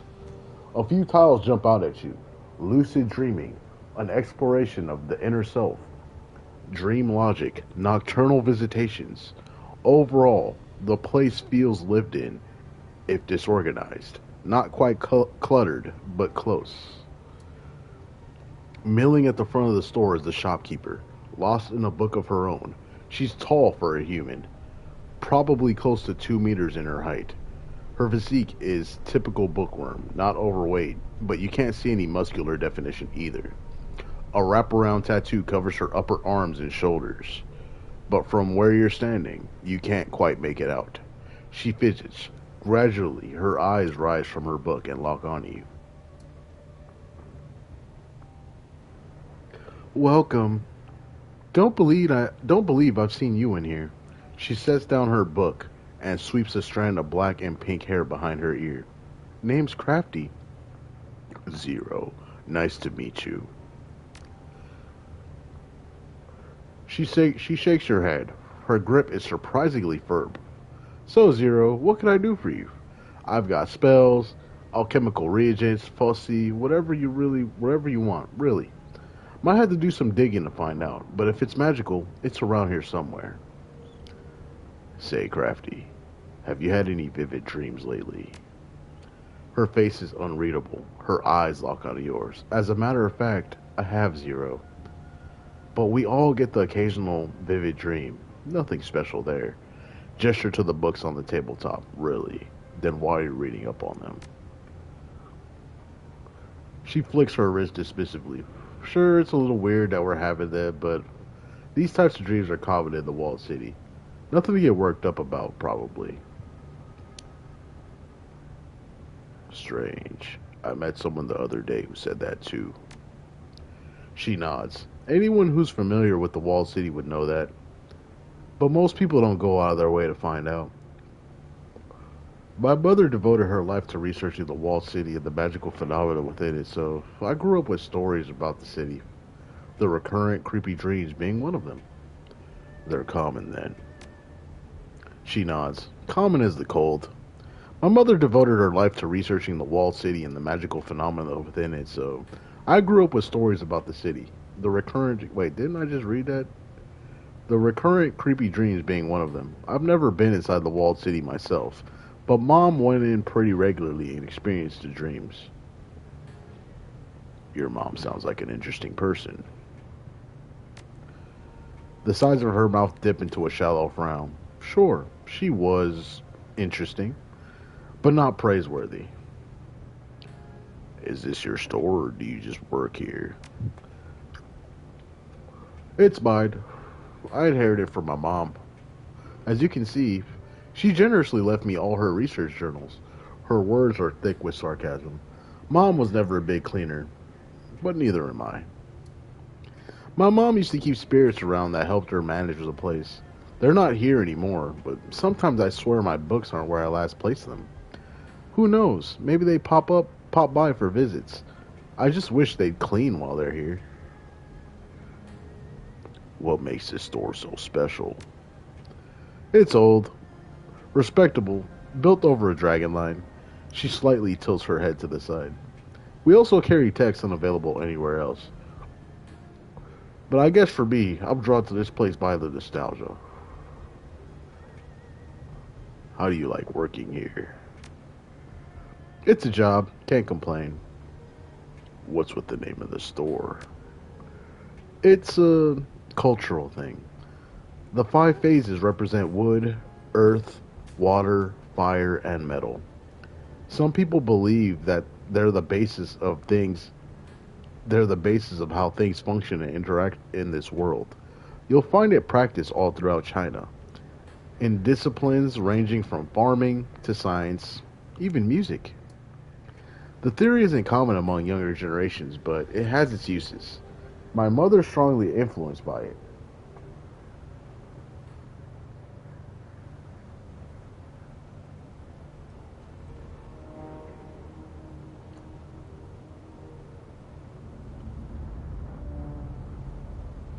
Sorry, I just had to make sure that I was still alive. In fact, our sign out front is a visual representation of the cycle of the 5 phases. It was an inspiration to her. She raises a shoulder in a half shrug. I just think that it looks neat. What are you selling? Oh, no, I don't. Tell me about yourself, Crafty. Yeah, because I'm not a shaman, so I don't need anything from her. She raises a shoulder in a half shrug. I'm not sure where to start. What do you want to know? What do you want to do when you're not at What do you do when you're not at work? I've been pretty crunch here at the shop, so I don't have a lot of time outside of work. But when I'm off the clock, I like to read and paint, maybe kick back and enjoy a meal with my friends. My buddy Gobbit sometimes stops by with food. No drag race or anything. It's pretty boring. I know a Gobbit. Wonder if they're the same person. You know a lot of Gobbits? Her teasing resolves itself into a gentle smirk. I'm sure they're one and the same. She's a good person. We're not real close, but we have a pleasant relationship. Chatting over french fries, discussing our latest reads. You know, shallow things. How do you know her? She and Isobel got me out of a tough spot. Good. Keep her by your side.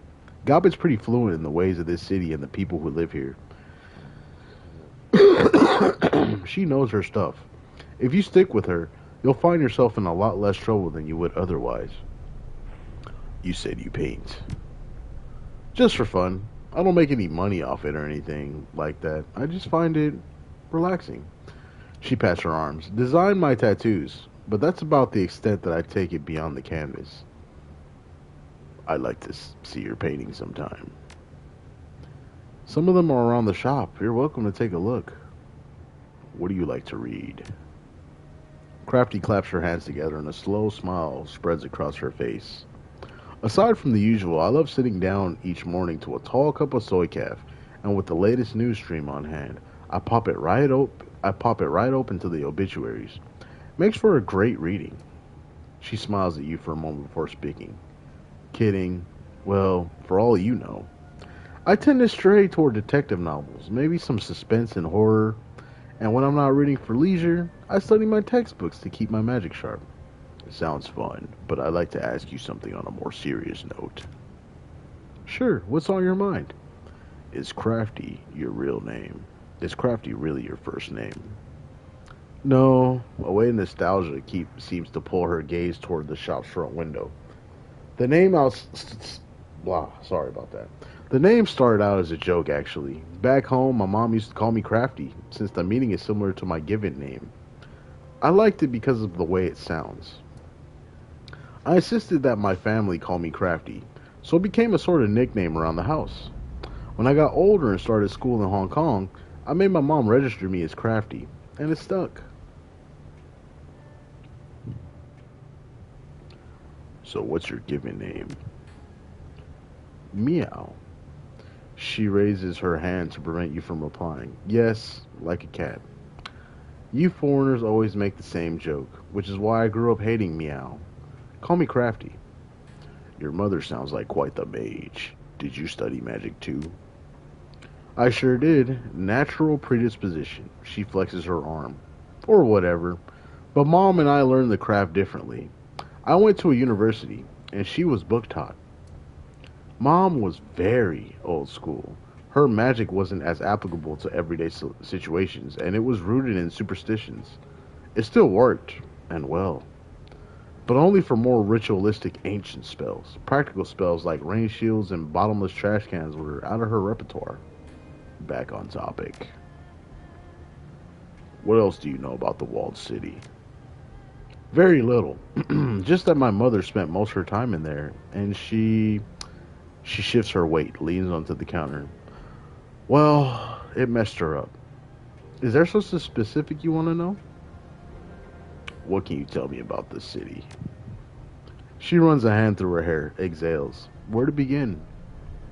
The walled city's always been a hellhole. It started a bad place. It's still a bad place. Crime's drawn to it like a magnet, and you can't enter the city without a security guard on each elbow. But not even that will guarantee you safe passage.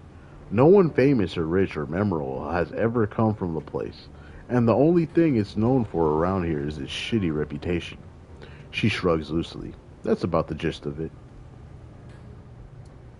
Now, there's a whole library here that just so happens to be the foremost location for walled city texts. I'm sure you can fill in the blanks. I get the feeling that your relationship with your mother was unusual. You'd better believe it. She was obsessed with the walled city. Put it before everyone in her life. Mom ate, slept, and breathed that city. Was something fueling her obsession? Crafty shifts her gaze to a stack of books on the nearby table.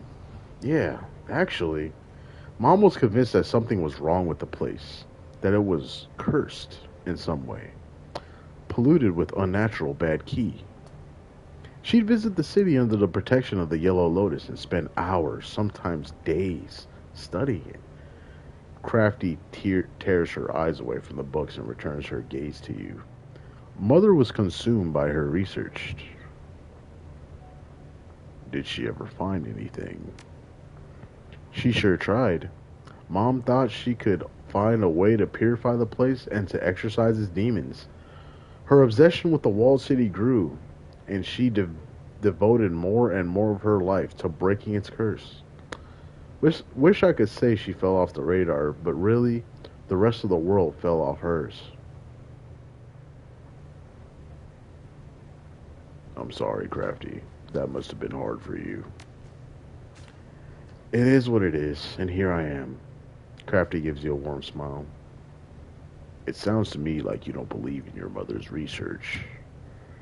You can see Crafty studying you. She exhales through her nose, and it seems as if she's considering something. I know we just met, Zero, but you have a generous ear. I don't mind discussing my mother with you as long as we keep the details between us. Mother's research was stupid. Just plain stupid. She wasn't stupid herself, no. Mom was very bright, but her obsession was downright unhealthy. Anyone could see that. The walled city is a toxic place, home to dark spirits and astral influence, but Mom believed in a singular curse at the heart of the place.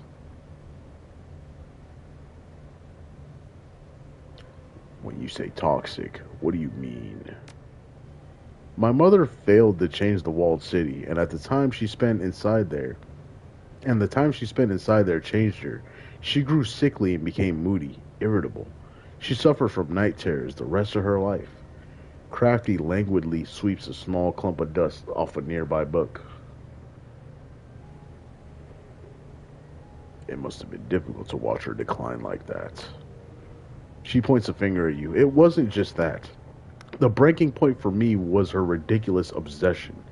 I refused to indulge her, and it drove a wedge between us. Neither of us were willing to relent. A small, bitter laugh escapes her throat. I guess we had that in common. Stubborn till the end. So after Mom died, I turned my back on her, work, and left the walled city and its people to themselves. It's a toxic sight beyond rehabilitation. I do my best to ignore it. Her composure breaks for a second, and you can see Crafty shift nervously behind the counter. At least I've tried. Now that these dreams, these nightmares, are leaking out of the walled city, I wonder if I can still ignore it.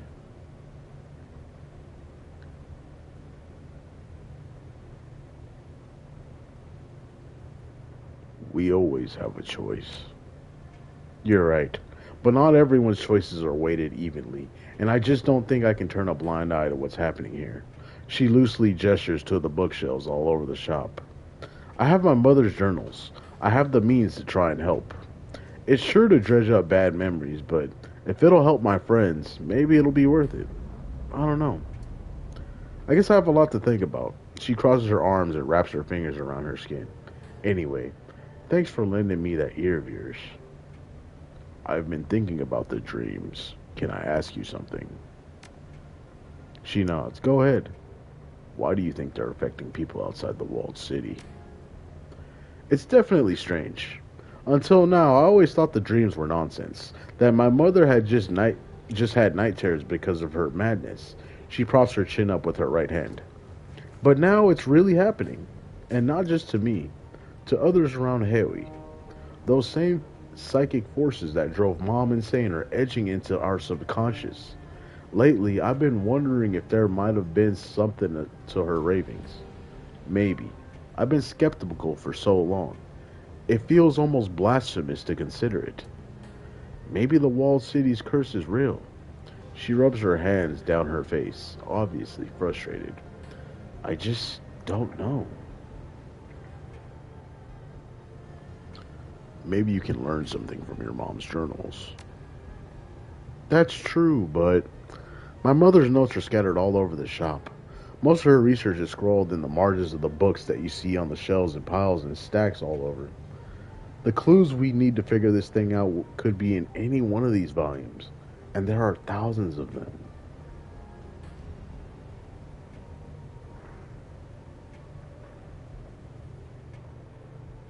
I have a bad feeling about these dreams, Crafty. If there's anything we can do to get to the bottom of them, we need to take that opportunity. She sighs, straightens up.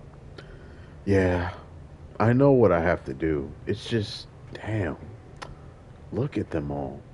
She tiredly looks down at the book she was reading earlier. Guess I won't be finishing this one anytime soon. Alright, Zero, I'm going to get started. Now. But it'll take time. The House of Five Phases is jammed from floor to ceiling with books, and any one of them could hold valuable information. Check in once in a while, and I'll share my findings with you. You're doing the right thing. I'll do what I can, too. Thanks. I appreciate that. Thanks, Crafty. See you around.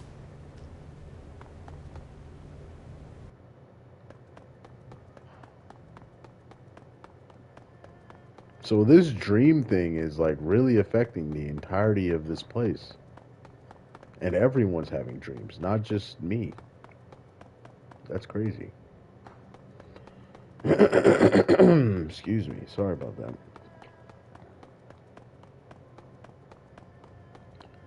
I need to find a gun dealer. That's what I need to find.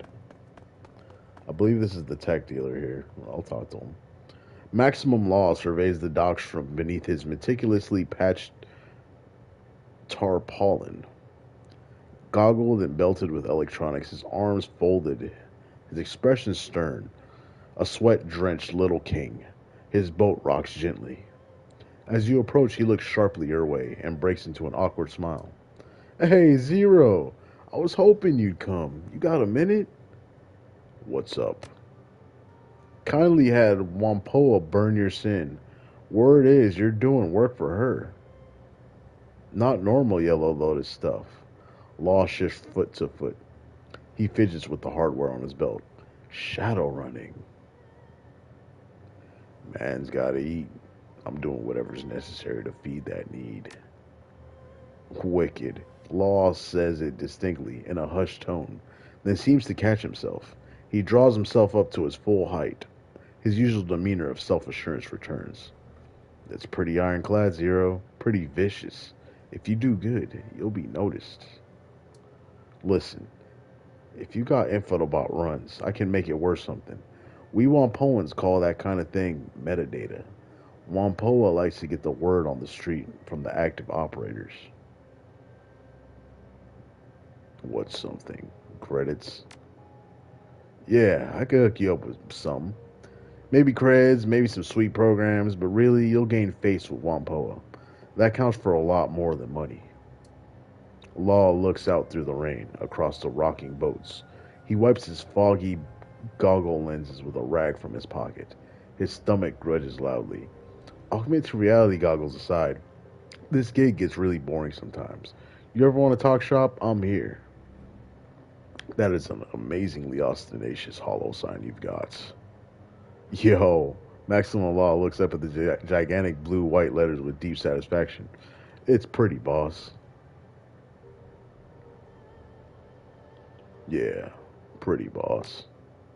Damn right, he gives you a virile nod. You're a guy who appreciates the good stuff. I like that.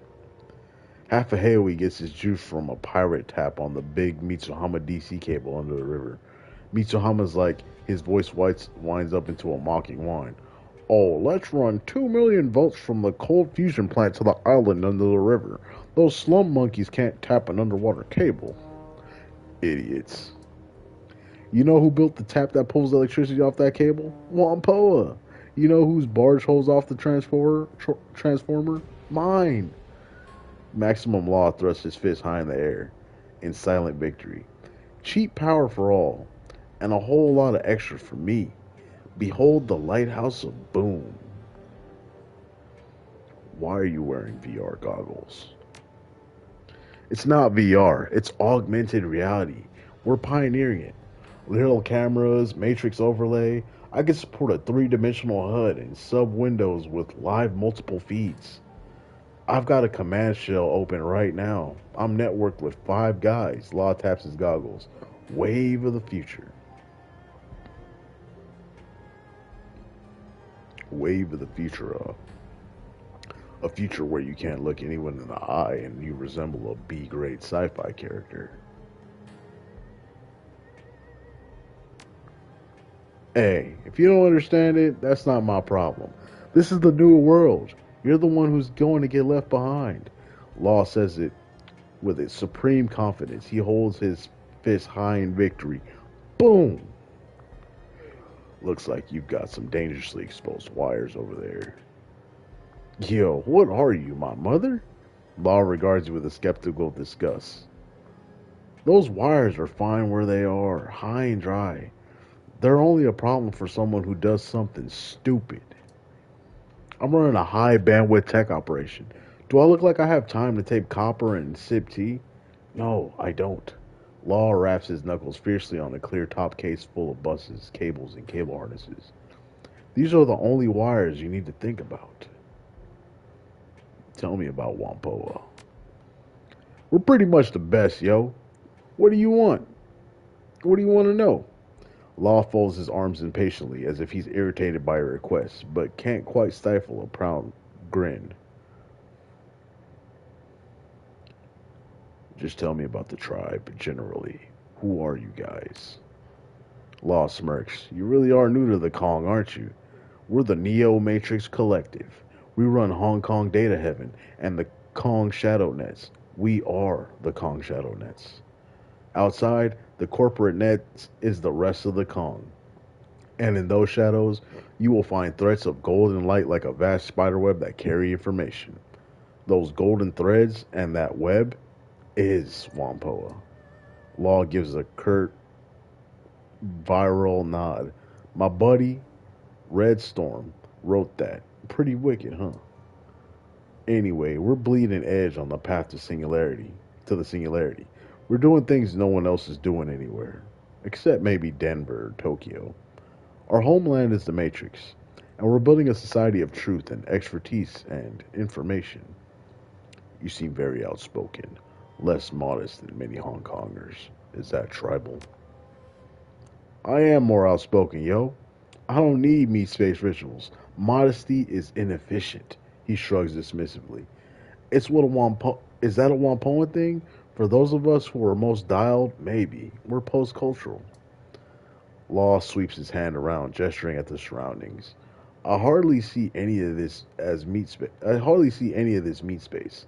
Our meat space headquarters is a big 20th century ship that's totally awesome. Whatever. It's just meat space. Wampoa is bleeding edge on the path to becoming the singularity. And in the singularity, there's going to be nothing but straight up truth.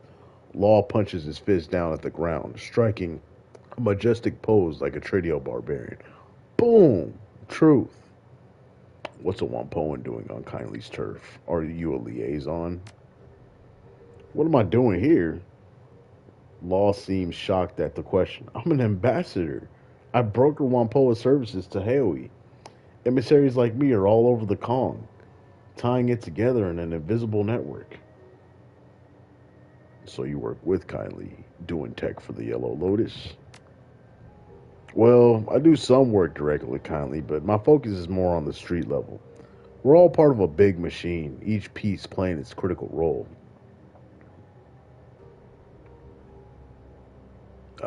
As is so with any highly evolved machine. Exactly. That's why nobody messes with Wampoa. Boom! Does Wampoa provide any technical services for Hong Kong's poor? Sure, we do. We run pirate networks. Our services are way more than those ordinary people want. You can't get prepaid. You can get prepaid bandwidth with a corporate carrier for fractions of a new yen, but you're selling your soul. They monitor it. If you want to operate unmonitored by corporate algorithms, you've got to fly through the Wampoan network. It's the only place to be. Wampoans are coders and deckers for criminals. Is that right? We do tech for anyone in the Kong, outside the corporate umbrellas. Anyone can use our networks. If they pass our vetting and pay for what we bring, Law speaks without a shred of irony. It's mostly the extra legal element that needs our skill. I understand someone's killing your elders. His face goes grim. A red light blinks on the VR goggles. A lens whirs quietly, focusing in on you. He grinds his teeth audibly, radiating nervousness and intensity.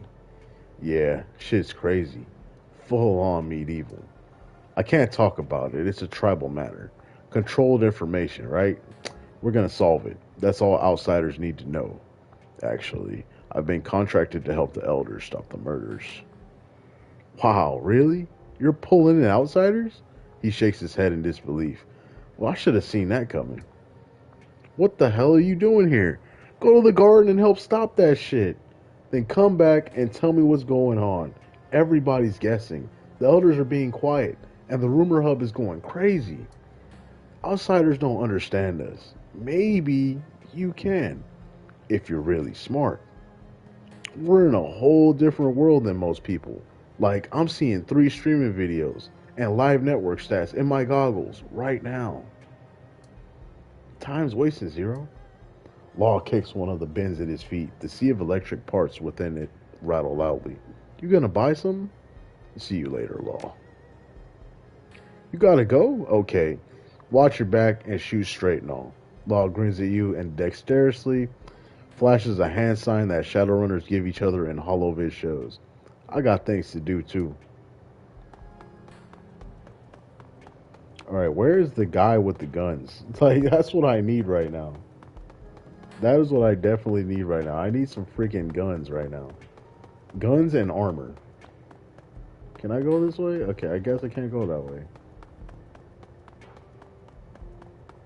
There is a lot of text in this game. Like, that's one reason, one thing I was talking about. A disheveled man in filthy rags teeters on the sidewalk, wobbling on unsteady legs. His bloodshot eyes dart about desperately, and the acrid sweet odor that wafts off of him buzzes unpleasantly in your nostrils. Be okay, man. You have to help me, man.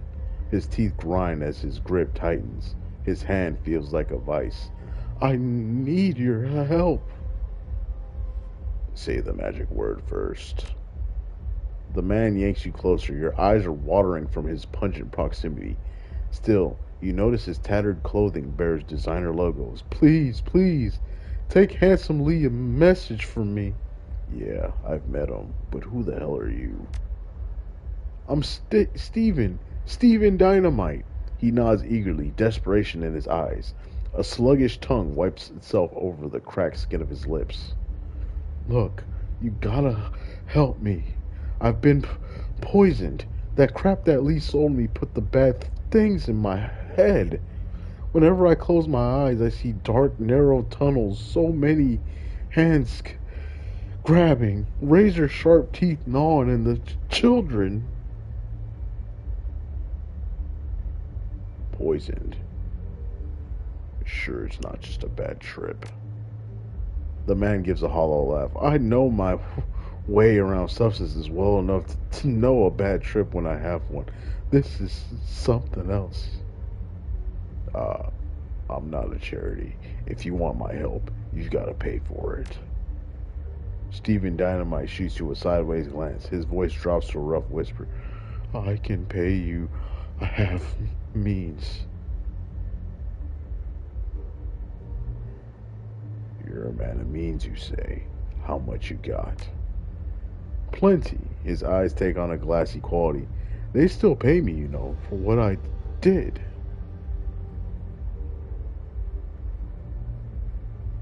What did you do?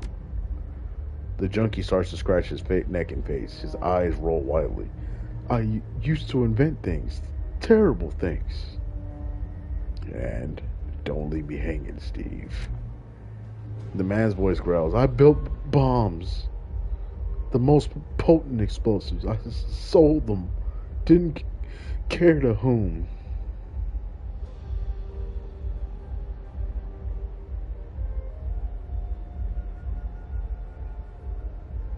Most bomb makers don't. Ignorance is bliss and all that. A taut smile stretches across the junkie's features.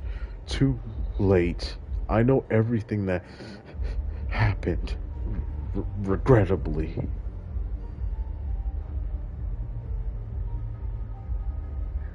Just pay me and I'll help you out.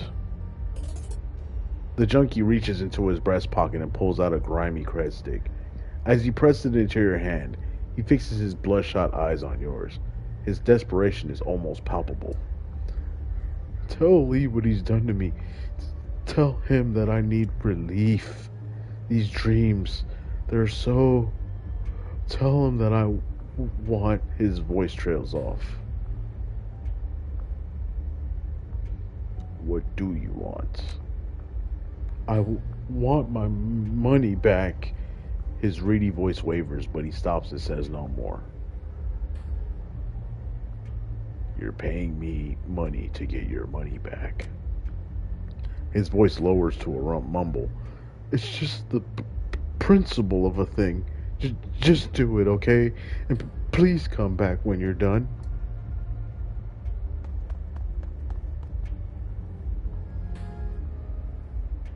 Like most of the troll bouncers, this man is knotted with muscles, but absent are the myriad scars that come with age or indiscretion. His only blemishes are the bony skin growths common to his kind, and the single deep scar across his neck and collarbone. You watch yourself in here, or else we check your aerodynamics.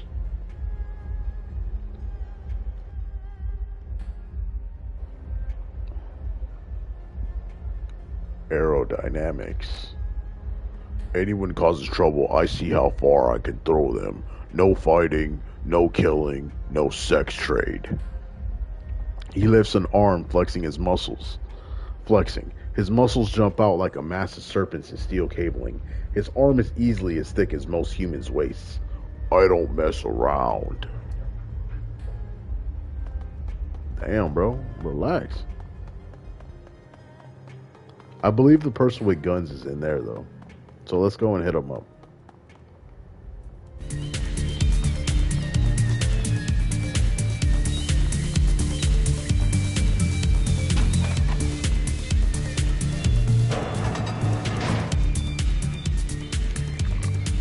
It doesn't take a Shadowrunner's eye to tell who runs Club 88. Even the roughest of patrons shows deference to the troll woman in the back. It also helps that she tends a veritable arsenal of high-grade firearms. Back again. I see. Didn't catch your name before. Zero. Who are you? Ermine Kafai, co-founder of Club 88. We get a lot of passers through. After their business with the Dockman or the Yellow Lotus, they get escorted here to relax and shop. Then they leave. I'm happy to never know their names, but you're a different story, aren't you? What have you heard? Not much. Yet. So, what can I do for you? Tell me a bit more about this place. Club 88. We bought it 10 years ago. Before that, my husband crewed ships for Wu Jing.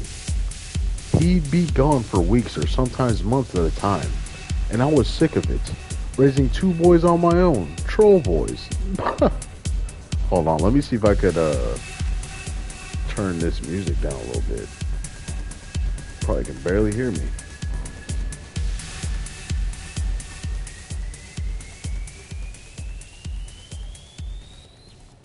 Alright, I think that's good there.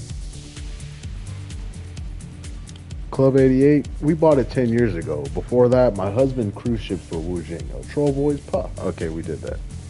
We needed something more stable, and I needed a husband at home. So he retired, and we put everything we saved into this place. The 88 stands for good fortune, and the club has proven worthy of the name. If only some people appreciated that success, instead of whining about things that will never be. Have you heard of the name Raymond Black?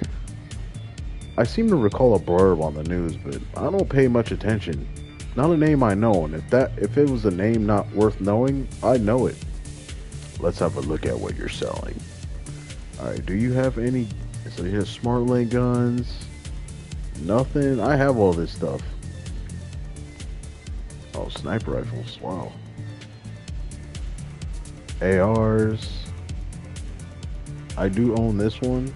This one does 9 damage for 800. I don't have much money though, so I'll probably hold off on guns. I need clothes though, like better gear. The eldest son of the Kai family appears to be far less inebriated than before, though there's still a drink clutched in his massive hand. He's parting ways with an uncharacteristically awkward elf who palms something as she goes. Evening, Columbi, at your service. You forgave me already. Maybe I have. I suppose one of us didn't make much of an impression. I forgot to do my troll voice, sorry.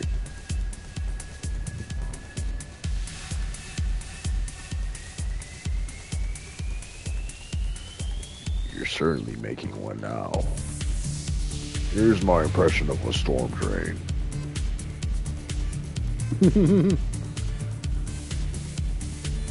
A wiry elven woman leans over the bar, propped up on one elbow. She glances back at you over her shoulder as you approach, lifting a half-empty glass to her lips. The selection here is total crap, but it's cheap. I hope you're not looking for quality, or you're going to be really disappointed. As long as I don't go blind, I don't care. Hey, that's the spirit. With an attitude like that, you won't get disappointed very often. She wraps a knuckle against her glass. I figure as long as it gets you drunk, it's good with me. Call me X-Flow, by the way. X-Flow regards you calmly, her eyes calculating. After a few seconds, she nods. Maybe we can help each other. Nice to meet you. I'm Zero.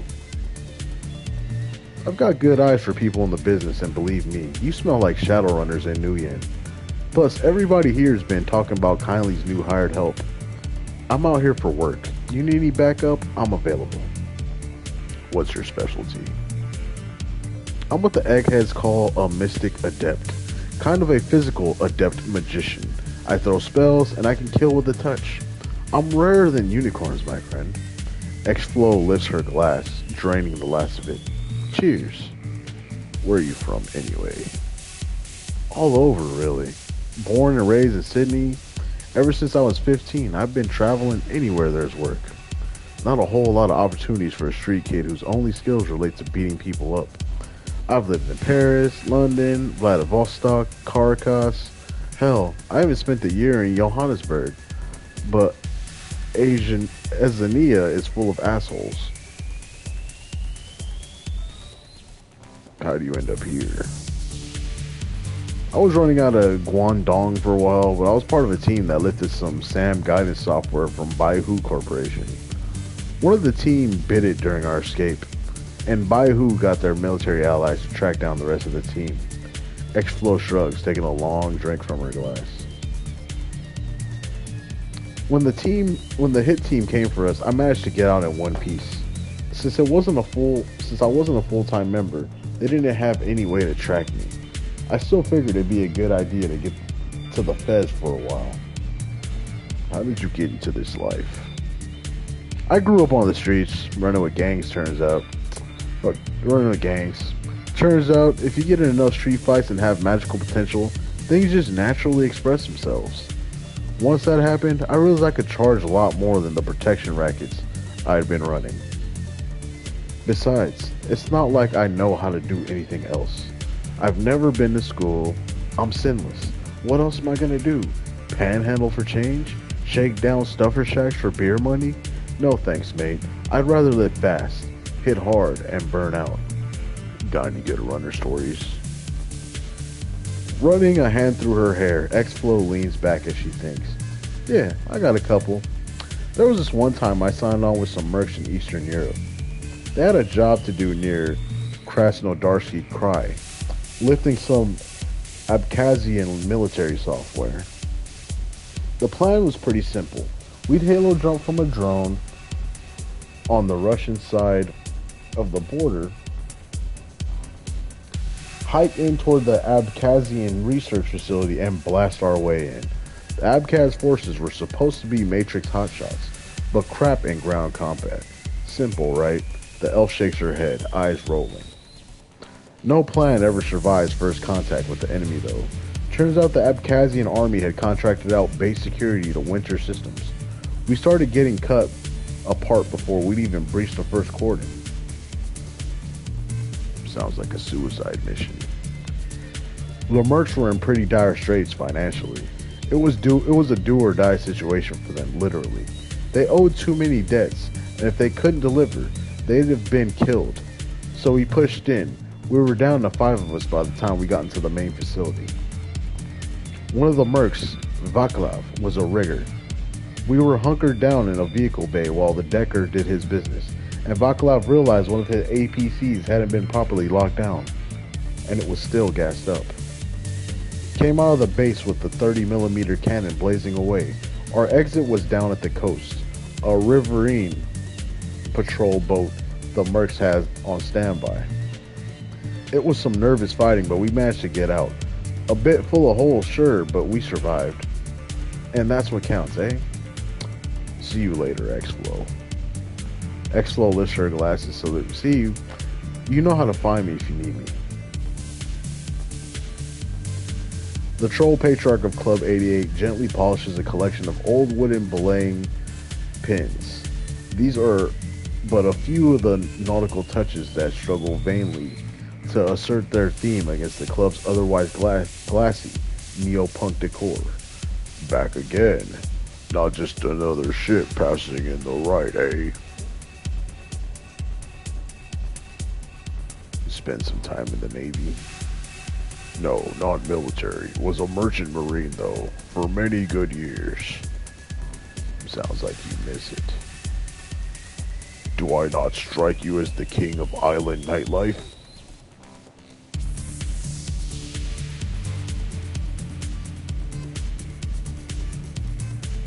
You can take the man out of the ocean, but not the ocean out of the man. Ain't that the truth? So how can I help you? What was it like out on the high seas? Hmm, better when I was younger. Things were simpler then, and not terribly profitable. Got my start on fishing trawlers, just barely scraping by. Good folk though. Over the years I made a name for myself as one does. Got more regular work on better crews. Eventually earned a spot on a tugboat. Spent the bulk of my years crewing ocean-going tugs for Wu Jing. The big ships, the tankers, the bulkers, the container ships, the seabed miners are all run by technical crews and computers now. On the smaller merchant boats, there's still a little seafaring left, but not much. But on the tugs, the supply boats, the salvage craft, that's where there's still a place for old-time sailors. It matters if you can wrap a cable on the winch in 30-foot seas, jury-rig a diesel engine, and keep a boat on course with just the wheel and the binnacle. After the bridge, windows all blow out. It was a hard life, but good. Why the change of vocation? Why does a man give up drinking, or sell his trike, or throw out his porn collection? For a woman, of course. And I had me one hell of a woman. Still do. This place was her dream, a business, a home, for us, together. Hard to deny the worth in that, no matter how much I miss what I once had. No, sir, no regrets. No regrets at all. I'll leave you be. Man, dude, so much reading, man. This is probably gonna be this is gonna be the death of me right here, man. I can tell you. I'm just kidding. But yeah, it is definitely a lot of reading. Definitely. This electro furnished room has been built out as a medical clinic and a machine shop. There is alive with the rumble of the furnaces and the hum of cooling fans. It is sweltering. The front area is more like a homey coffee house than a clinic lobby. Comfortable old furniture, used digipads, coloring books. The wall opposite the boilers. I think I looked at this before. Yeah, we looked. Oh, probably didn't. Hey, my fellow countryman returns. You want some chips and dip? Help yourself. It's on the engine block. A spider drone walks past you carrying a biohazard bag with a severed arm in it. There's a big Sahara Combat League race tonight. Everybody's coming over. You want to come? Nah. I bet Kindly's keeping you busy. You're from the UCAS Midwest. How'd you land in Hong Kong? Ambrose bites one of his nails and regards you with a hint of suspicion. Well, that's a long story, kind of personal. It involves some jobs, a girl, real good reason to leave Chicago. A whole shit ton of guns and money. Guns and money were involved. Sounds like a good story. Shadow running. Yeah, stuff like that. Ambrose smiles. He seems to warm up a little. I was a hardcore vehicle rigger back then, before Johnny Law cracked down on road rigs. Man, those were the cowboy days. Freaky as hell, but great to remember. Ambrose gets a wistful look on his face. We'd rebuild trucks in chop shops, reinforce the frames, bolt armor on, mod the suspension with robotics, drive them right through the front windows of buildings, then bash aside Lone Star cruisers on the way out. Good times. You do that in Hong Kong, you get auto barricades and a missile enema. Crying shame. Anyway, I need to get out of Chi-Town. Spread my wings. A nearby spider drone fidgets. You know how that goes. Chicago, are you following the news of the quarantine? Ambrose's face darkens. Yeah, I am. It's a terrible thing that's happened there. My old hood is inside the containment zone. A lot of good peeps locked behind that wall. Supposedly it's insect spirits, but it's being covered up. I know. I saw the leaked material too. Some of the footage is pretty convincing. Ambrose shakes his head sadly. Megavitus plague, bug spirits. I'm not sure which is more scary. And Vitus, oh man, I have to look at the lore, but Vitus is a disease in Shadowrun. Let me look it up to let you know what it is.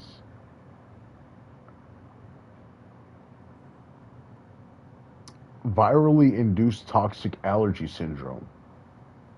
That's what it's called. Um, Vitus is an illness caused by a highly lethal, highly communicable airborne virus. Two strains of Vitus rampaged across the world in the first quarter of the 21st century, killing billions from initial exposure and subsequent secondary infections. In many ways, Vitus set the stage for the fall of the old powers and the rise of the new powers prior to the coming of the Sixth World. So, um, let's see.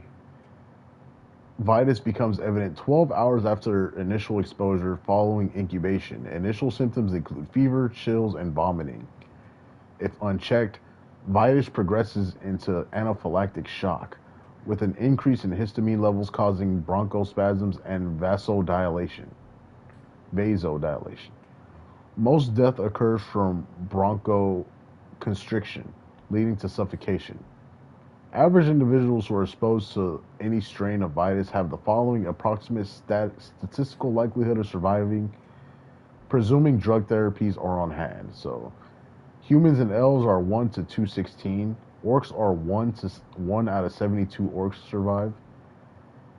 And trolls and dwarfs are 1 through 36. Humans and elves has a very high chance of being dead within 12 hours of following initial exposure, due to the increased likelihood of succumbing immediately to the induced allergies. Orcs and trolls, with their more robust constitutions, are much more likely to survive the initial onset of symptoms, as are dwarves with their innate resistance to toxins and pathogens. So yeah, it's it's like COVID essentially. All right, let's get back to reading. Hell, maybe it's The Walking Dead. Think about it. We got at least 4 HMHVV variants, and HMHVV is another type of virus. So let me tell you about that one. HMHVV Shadowrun. The human metahuman vampiric virus. So it is a retrovirus that achieves its full virulence and power only in a magic-rich environment, such as post-awakening Earth. So like after the awakening, which basically the awakening was the event where magic came back to the planet, to Earth, or to now times, and people started turning into trolls and elves and fucking dwarves and orcs and shit, and then people started having magical capabilities. And but the thing was, we were still in this like futuristic environment with cyber technology and all this shit. All right. The virus itself has existed throughout history and even expressed in very rare instances during the relatively magic poor Fifth World. When a metahuman's immune system fails to stave off infection, the virus begins to systematically reshape their auras and genetic code, transforming them into forms reminiscent of the night-stalking monsters of legend. So, humans become vampires in the first stage of HMHVV. In the second stage, they become loup-garou. And then in the IA stage, I don't know what that is. IA stage, we'll look into that. We become Nosferatus. Elves become banshees, harvesters, and none but one case of Nosferatu, so they usually just stay as harvesters. Dwarfs become goblins and then Nars. Orcs become Wendigos and then Grendels. Trolls become the Juzu Nuqua, then a Fomore, and then a Mutaqua, and then they have a Sasquatch, a Jabberwock, and a Bandersnatch. They have a Centaur. Like, they have all type of shit. And then HMHVB3 always turns his victim into ghouls all the time.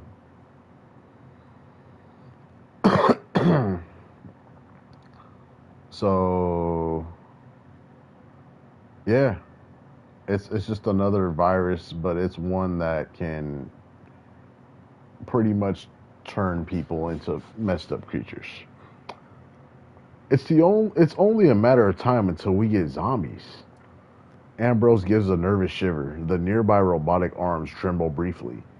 I'd take zombies over these bug spirit things, tell you what. Hong Kong seems like a long way to go just to get a break from Chicago. Ambrose eyes smiles, but there's a steely look in his eyes. Sometimes, a guy just needs to change the scene. A girl was involved in you getting here, huh? Yeah, there was. He shrugs awkwardly as if to make light of it. His voice has a hint of strain in it. That's a story for another day. Hey, it's grand digging up the wreckage of the past, Zero, but time's wasting. I left Chicago, I landed in Hong Kong, or I landed in the Kong. After a while running the Kong shadows, I landed here, in Chrome Alley. That's really the gist of it. Now we better get back to earning a living. Show me your services. Sure thing. Tune up or some spare parts. So let's see what kind of cyberware he's packing. So we got the data jack, which I don't want that. I want, yeah, vision magnification for 750. I can do that. And then does he have the armor dermal plating? 17,000. God damn. Okay, yeah, I can't afford that right now. I don't want to go broke trying to. Definitely take the cyber eye though. The magnification eye. Definitely take that. Yes. All right. So let me get some medical supplies because I don't have any. Let me see what I have. Do I have anything? Sell items? Nah, we don't need that. Do I have anything to sell? I have one dock wagon kit. Let's go ahead and buy a couple med kits. So I'll buy a couple because like you can never not go wrong with a med kit. I don't need Toko. All right, goodbye, Ambrose. Time for me to go. All right, let's get up out of here. It's too much fucking talking. I don't feel like talking anymore. Now, the last place we need to go is we need to find the dealer that sells outfits. I don't know where they are. It could be back in here. So let's go and take a look. Go in Club 88. Let's take a look just to make sure. Outfits. Okay, yeah. So they only have that one for me right now. They got grenades, which I'll probably buy one. They're only $75. Yes.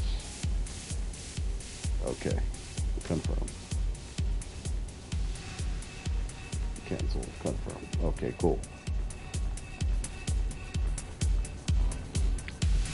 All right. So now that we've pretty much squared everything away, let me go talk to that one drug dealer guy because this guy was asking me to talk to him. So let's go and do that. He said he wanted his money back, so let's see if we can get that back for him, or at least try to see what's going on. Okay, I'm gonna have to go all the way around.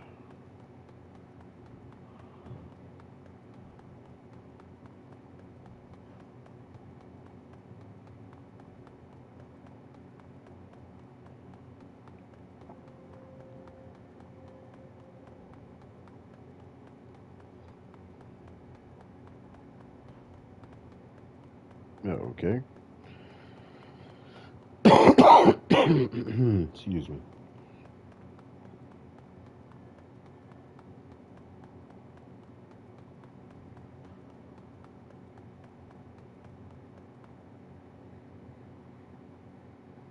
Hey, gang, care to do business? I ran into someone with a message for you. Handsome Lee beckons you closer with a languid gesture. I think I could guess. Stefan Dynamite? He coolly raises an eyebrow for you. Yeah, actually, that's right. And you're his dealer. He places his hand on his heart in mock indignation. I am the inventor of much acclaimed experimental pharmaceuticals, but why split hairs? Well, your little guinea pig is suffering, claims that the drug you sold him is giving him horrible visions.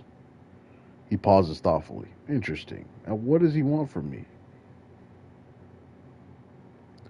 What do you think? He wants his new yen back.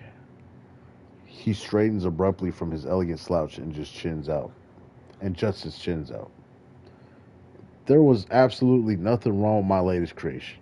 It was painstakingly designed to elevate the senses and titillate the spirit, a smooth high that I have indulged in myself. Now, if the unfortunate Stephen happens to dilute my masterpiece with other lesser substances, I can hardly be held responsible. His tone of finality is unmistakable.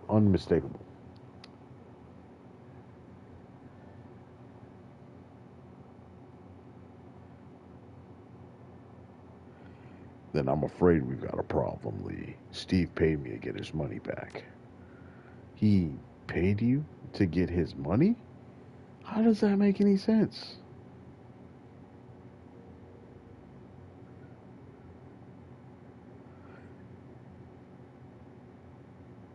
A job's a job, and a promise is a promise.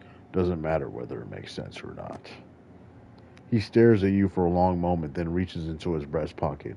With a deft motion, he pulls out a small packet and presents it to you. There is no money, not anymore. I have expenses, just as I'm sure that you do. But here, give this to Stephen with my regards.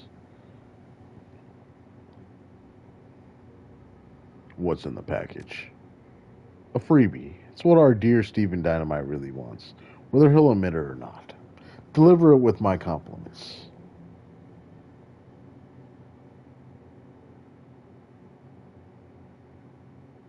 His brain is pudging already. More drugs won't help. Or his brain is pudding already, pudging. The dealer regards you steadily. Of course they won't, but they will bring relief. And if I'm not mistaken, that's what Stephen is itching for right now, correct?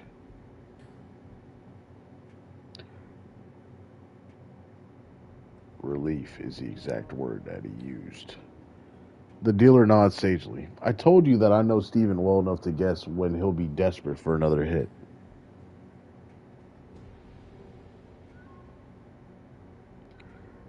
So is his addiction the entire problem? Is that why he's suffering so much? Lee shakes his head. Nah, I'm not supposed to hear from him now because it was time. Oh, I'm not just surprised to hear from him now because it was time. But I can't explain these unusual dreams he's having. Anyway, he holds the packet out toward you and gives it a shake. Take this, give it to him. It should help him out at least in the short term. Take the drugs for Stefan Dynamite. All right, Lee, I'll take it to him. Very good. Please let me know how it goes when you're done.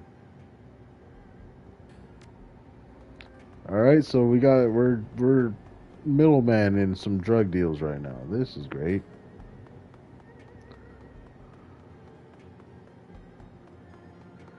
Isn't this great when you're a middleman for drug deals? You'll love to see it.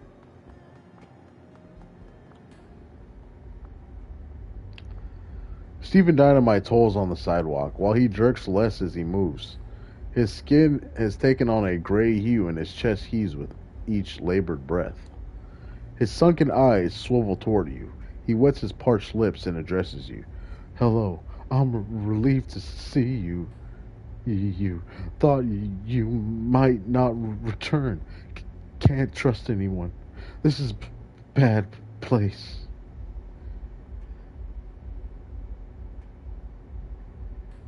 You're kidding? You kidding? I said I'd be back, and here I am. The junkie slumps in place, furrowing his brow. He responds with difficulty. Anyway, thanks for talking to that little bastard from me. So you got my money? Lee didn't have your money. He gave me this to pass off to you instead. The junkie's eyes light up at the sight of the packet from Handsome Lee. Ho ho.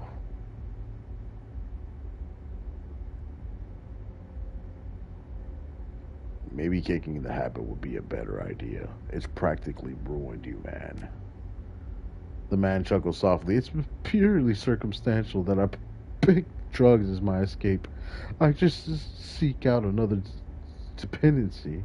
So I might as well take Lee's free hit packet. Please.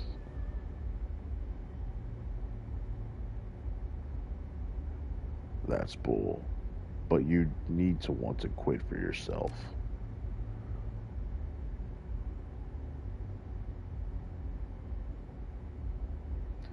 The man joins his palm in a beseeching manner. I promise I'll start cutting back, starting tomorrow. Really? The junkie's trembling hand shoots out, his fingers curling and uncurling. Sorry, Steve. I've decided to keep the drugs for myself. The junkie narrows his eyes at you. A hiss escapes his parcelled lips. Why would I let you do that? That's Lee's gift to me.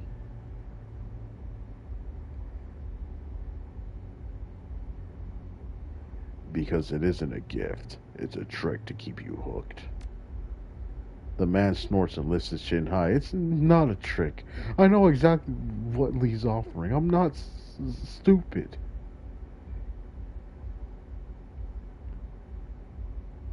Could have fooled me. If you're thinking of taking it, you are stupid. A wild look flickers in Steven's eyes. He bares his teeth and snarls. You just want to keep it all for yourself. Can't trust anybody around anybody here. Give me my present. The junkie grabs your arm, ready to snatch the packet from your grasp. It's your funeral. He eagerly snatches the packet of bliss from your hand, his eyes lighting up with excitement. Before you take that, I want to ask you about these dreams. He looks up at you suddenly, suspicious. You want to ask about my dreams? Why? Because I've been having bad dreams too. Maybe we can get to the bottom of them together. He stares at you in the eye, and his voice drops to a sharp whisper. These aren't like ordinary dreams. They're visions. They're so real. I've put all kinds of substances into my body, and I've never experienced anything like this.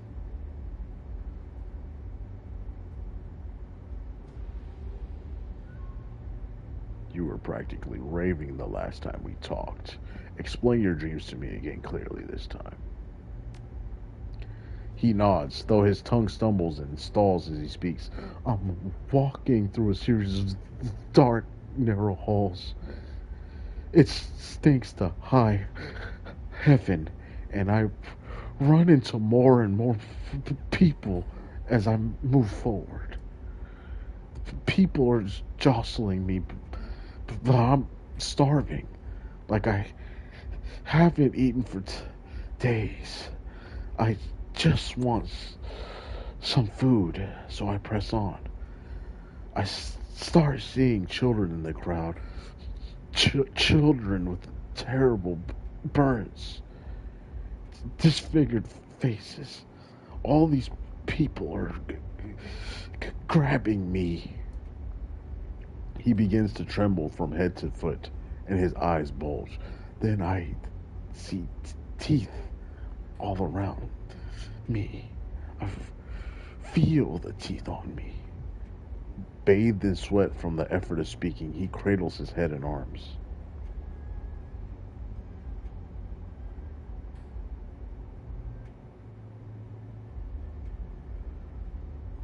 Okay, Steve, let's talk about the drugs.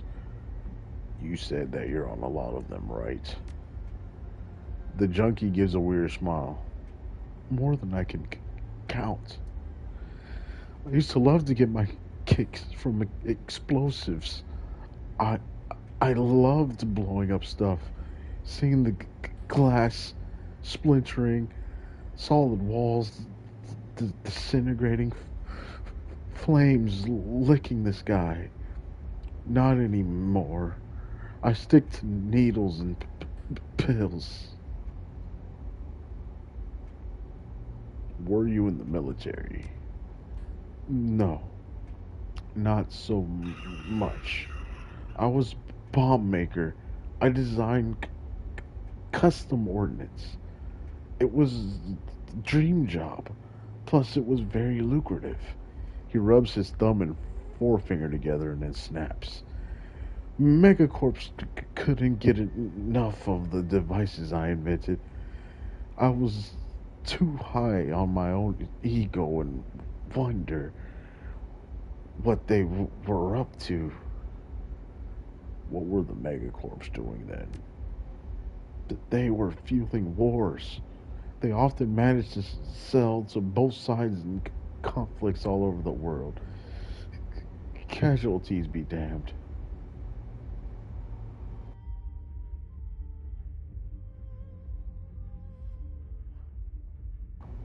That's nothing new. War profiteering is as old as war itself. The junkie's face assumes an ashen hue, and the corners of his mouth pull downward. Yes, yes, war. I thought my bombs were used in wars against militias, mercenaries, and armies, and I didn't think of them as people. But the weapons I developed got used against civilian targets. The man starts digging his rough fingernails into his palms so hard that tiny crescents of blood stain his palms. I'm from Guizhou. Sichuan has taken over much of the province, but pockets of resistance remain. These are big political struggles, actions removed from the lives of ordinary people. Yet the village where I grew up in Guizhou was annihilated. These were tobacco farmers, winemakers, peasants, not military.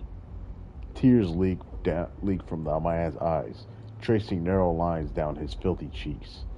I recognized the distinctive patterns, the traces that were left behind. These were my bombs, used to shatter the landscape of my childhood.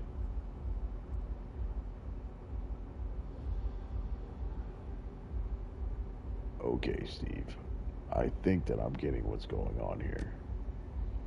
I guess that I must be feeling guilty about the bombs, huh? All the blood on my hands. I can feel it all the time. I just like bombs. I didn't want anyone to get hurt. He clutches his face, sobbing. How am I ever going to make this go away? How will I live with myself? The drugs help me forget, but he shakes his head, a look of utter hopelessness on his face.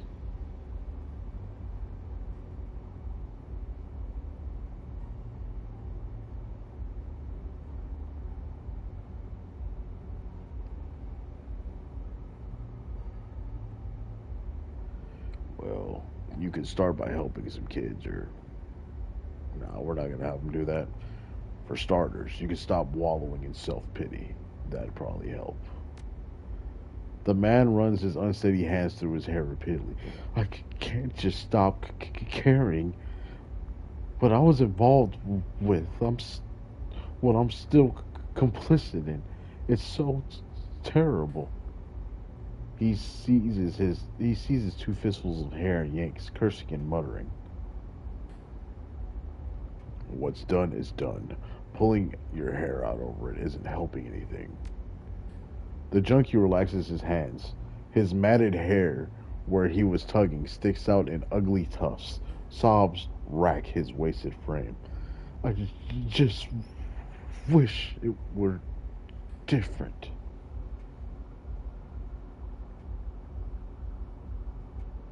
I'm pretty sure that you could find an alternative if you tried. What alternatives?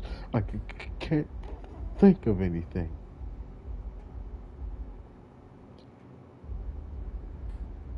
Do something to undo the harm you've done. I don't know. Use your imagination, man. The junkie sways mutely in place, gnawing on his chapped lower lip. A minute passes before he manages to speak again. I wouldn't know where to begin. Need time to think. His hoarse voice cracks with emotion.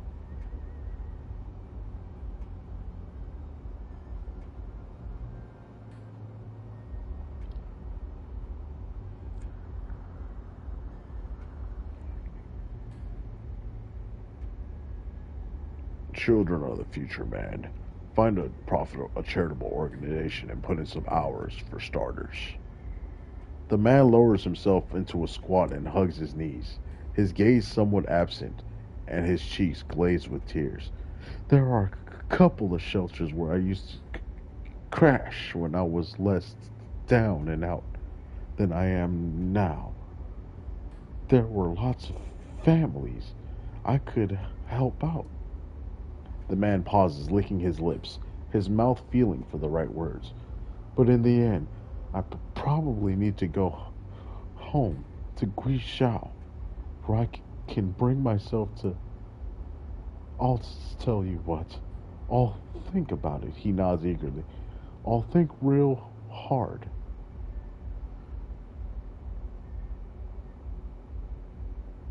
Thinking about it isn't going to be enough. You need to do something. Yeah, yeah, I will. His face fills up with something you hadn't seen there before. Determination. I will. I promise. That's right. I wish I could get him off the drugs, though. If I had more strength. Do I have any karma? I have no karma. Alright, so. Man, we've been reading for like 2 hours. Dude, there is so much text in this one.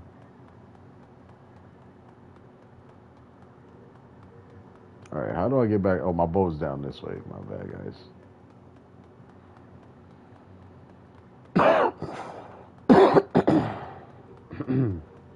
Excuse me. Definitely, when I do the next episode, I'm gonna need some waters for this. Alright, so we have 5 unread messages. So we'll check new messages. About those dreams. Gaba's face winks onto the screen.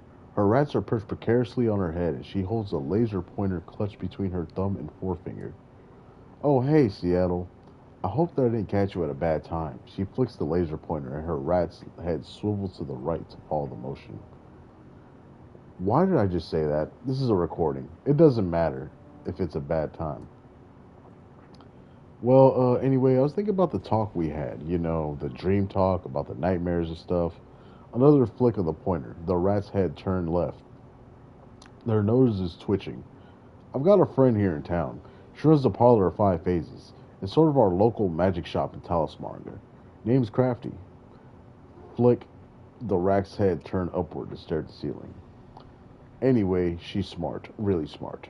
Her mom was sort of a local authority on all things magical, and the apple doesn't fall far from the tree. If you wanted to ask anyone in town about those dreams, she'd be the right one to choose. She taps the button and the laser point on the laser pointer with her thumb, and the little red dot in the tip goes dark. The rats immediately tackle one another, rolling off her head and falling out of sight.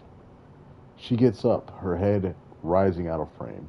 Anyway, just thought it might help. If you've already been talking to Crafty, please disregard this message. Alright, I'm out. Peace. She presses a button and the screen goes dark. From Kindly Cheng to Zero. Subject, attending a party. Zero, I need you to come to the parlor. A friend and business partner of mine named Dr. Shin Yang has need of your services.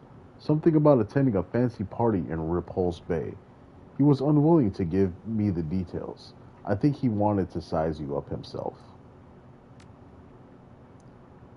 From Isobel to Zero, Raymond Black's history.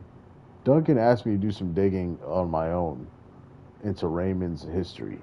I guess he doesn't trust Kindly Chen to give him the full story. I can't say I blame him, since she'd hide things from us if it was in her best interest to do so. So I've been poking around various corners of the Matrix trying to dig up what I can. Most sinners leave a data trail the size of an aircraft carrier in their wake. working backward in time. Raymond starts out that way, but it slowly tapers away into nothingness.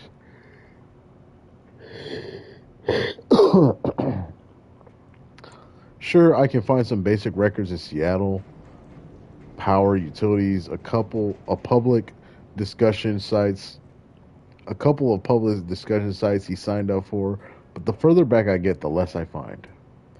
And the craziest part is this. Prior to 2032, I can't find anything at all, and that shouldn't be possible. It's like Raymond didn't exist before then. I don't know. I'm going to keep digging, but it'll take me a while. I'll let you know when I get some news worth sharing. Isobel. Preference bypass. Come see me if you have a chance. I have a trade opportunity, maximum law, matrix one pole, integrated hub, meet, meet, meal. Can't see meal laws techno or meet laws technology place. Oh, meet space. Okay. Done is what happens when I rain the fire. Ultrathon Visigoth, Judge of Titan. A recording of Isopel pops onto the screen. She stares into the camera, her eyes full of intensity. If you're watching this, you've decided to listen to my job offer. That's a good thing. I wasn't convinced that you would. Our target is a local Decker, a former one Poen in the Matrix. His handle is Rhombus. He has the software that we need. Unfortunately, he's unassailable from the Matrix, and nobody knows where he lives in meat space. But I know where he's going to be. There's an event coming up that Rhombus can't afford to miss. He might already be on his way here. As you're reading this message, Deckers from all over Asia, white hat and black hat alike, are converging on the Harbor Spires Hotel. This year, Harbor Spires is hosting DeckCon, Hong Kong's largest annual decking convention. Rhombus is going to be there, and that gives us an opportunity. We're going to hit the convention, find him in meat space, and get the software away from him. We're going to do it quietly. Enclosed, you will find a copy of the plan that I've worked out for the run. Presented in bullet point format, everything should be fairly straightforward. Isobel's image winks off the screen, replaced by a blinking cursor. As you watch, the screen begins to fill up with lines of simple instructions. I will provide you and one other runner of your choice with visor passes for the convention. I will proceed ahead of you using my own guest badge. I will hide in the women's lavatory on the first floor. You will enter via the kitchen and procure me a uniform from the catering staff. Be sure that the uniform is size 4. We will rendezvous. I will change it to the uniform, and using it, I will infiltrate the administrative wing on the 6th floor. You will proceed into the convention hall and await further instructions. Using the admin computer, I will identify Rhombus via his guest registration form. Once I have done this, I will alert you via comlink. I will upgrade your badge to VIP status, granting you access to the VIP wing of the hotel. You will tell Rhombus that he has been granted VIP status and offer to escort him to a complimentary hotel room. You will escort him to a room that I designate and hold him there. I will jack out of the Matrix and make my way to the admin wing to your room. We will intimidate Rhombus / beat the tar out of him until he gives us the software. We will tie and gag Rhombus and stuff him into a storage closet. We will not be gentle. It's okay if he starts crying. Actually, please, prioritize this. I want to see tears. Software in tow, we will make our escape. The glowing text fades and Isobel winks back onto the screen. See, it's a simple plan, just like I said. We should be able to get through it without firing a shot. So will you do it? Will you help me get the software I need? The pre-recorded footage of Isobel winks off the screen. A real-time feed of her Matrix avatar replaces it. Excellent. I knew that I could count on you. Saddle up, Zero. This is going to be fun. Alright.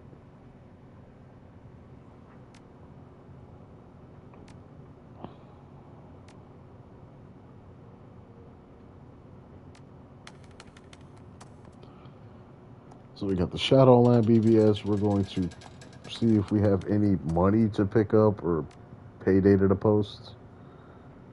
Jobs directory.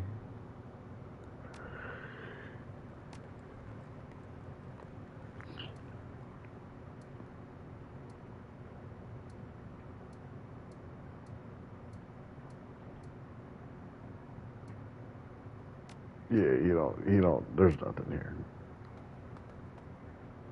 All right. So we got DETCON.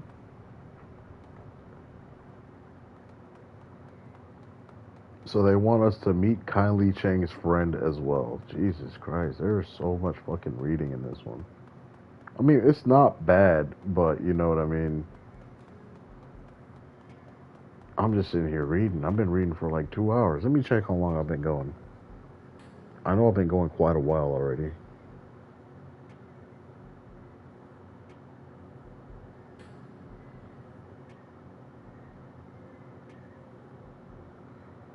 I've been reading for 2 hours, almost 3 hours.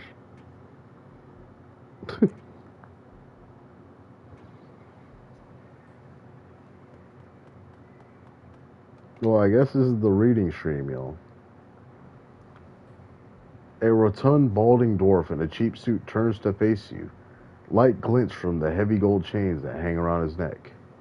When he speaks, the voice that greets your ears is high and nasal, and has been contorted into a rough approximation of a New York accent. Pleased to meet you. Cheng was kind enough to arrange this little sit down between us. He extends a slab like hand for you to shake. You can call me Dr. Shenyang. Pleased to meet you. I'm Zero. His grip is as soft as his palm is moist. It's like shaking hands with a boneless ham. You share a long, uncomfortable, flaccid handshake before he finally releases you. I'm looking for a little outside help on a problem I've been having.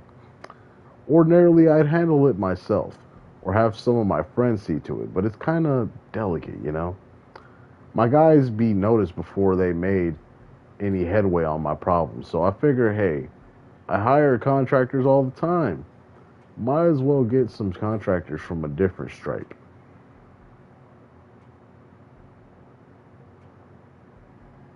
Lasting friendships are made through favors exchanged. I'm all ears. I run a little film studio, Southern Crown Films. We mostly do trid work, but we record some sims too. Maybe you've seen some of my stuff. Space Mongols from the Moon, The Flavor of Pomegranates, Ultimate Kill Squad. Can't say I've had the pleasure. Too bad. I'll send some over to Chang so you can take a look. Anyway, there's other guy in the industry, and we've been butting heads since day one. Name's Neville Ma. He runs Yellow Spring Studios. No matter what I do, I can't shut him out of the biz. He always manages to get one over on me, steals my stars. He's been running me into the ground with his show called Promises in the Moonlight. The star's a girl named Penelope Wong. New talent, but the viewers have been going nuts over her. She's the show's linchpin. Hang on, I'm getting there. So about 6 months ago, Neville was out in Guangzhou for some hoity-toity party. He's on the road, probably drunk. A semi comes out of nowhere and pow! Wrecks his fancy new Eurocar Westwind. Bad luck for Neville, good luck for me. I figure, hey, that's the end of him for the year.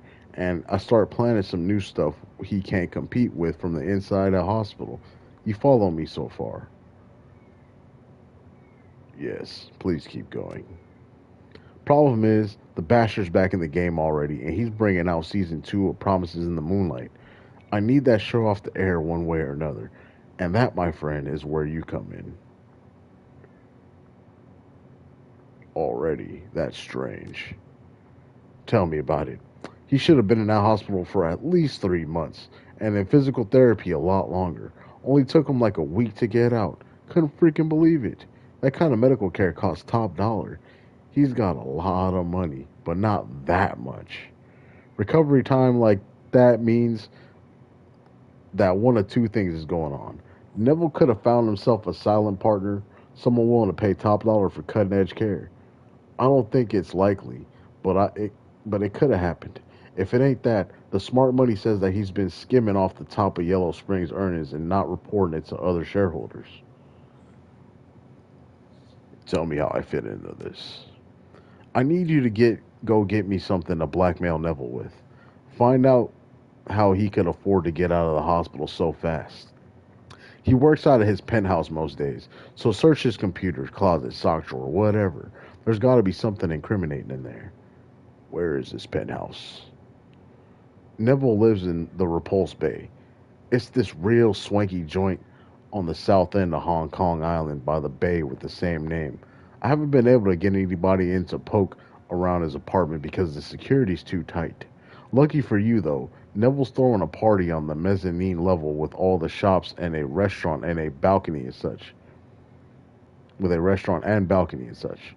He's celebrating the second season launch of his show, and everybody's gonna be there. Gonna make a real snarl for the building security. You might also want to hit up the party if you can bluff your way in. Everybody close to Neville will be there, and most of them will be three sheets to the wind by the time you get there. Some discreet questioning might give me the dirt that I need. Just remember, if you go to the party, don't use your real name. Go with Argyle. Should be safe enough. There's nobody in the biz out here with that name, so nobody's will ask any questions about your works going. Hit the apartment, hit the party, dig up blackmail information on Neville Ma. Sounds easy enough. He nods vigorously. Oh, yeah. Chang talked you up when I approached her with the job. Given what she told me, the job should be cake. Now, the blackmail material is what I need more than anything. But if you can get Penelope Wong out of her contract, I'll pay you extra, got it? I want that star power on my side. One last thing. I don't want you starting a scene while you're there. You interrupt his party, make a mess, or trash his apartment, and I'm not paying you. We clear on that? We clear. Good. I can't have Mon knowing that I'm after him. In my business, everybody's got dirty tricks, but if you make it public, you're using them. Dr. Shen Yang draws a finger across his throat. That's it. My career's as dead as the People's Republic of China. Nobody will work for or with me ever again. So don't embarrass me, eh? Understood. I'll be discreet.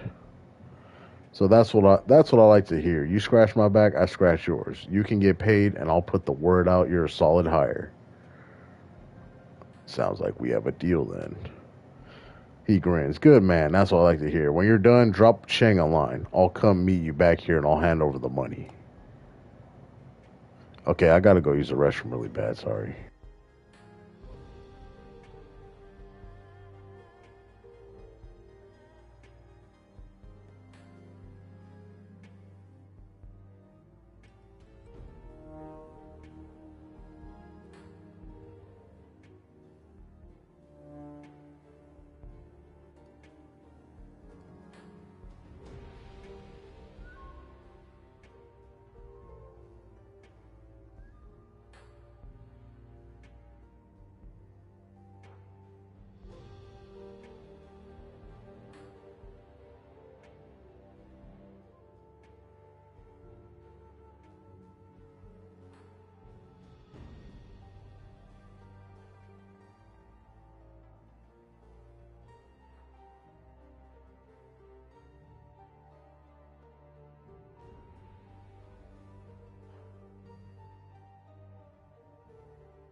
Okay, I am back. I had to really use the restroom, and I went and got some waters because I've been talking for fucking 3 hours with nothing to drink, and that is terrible. So,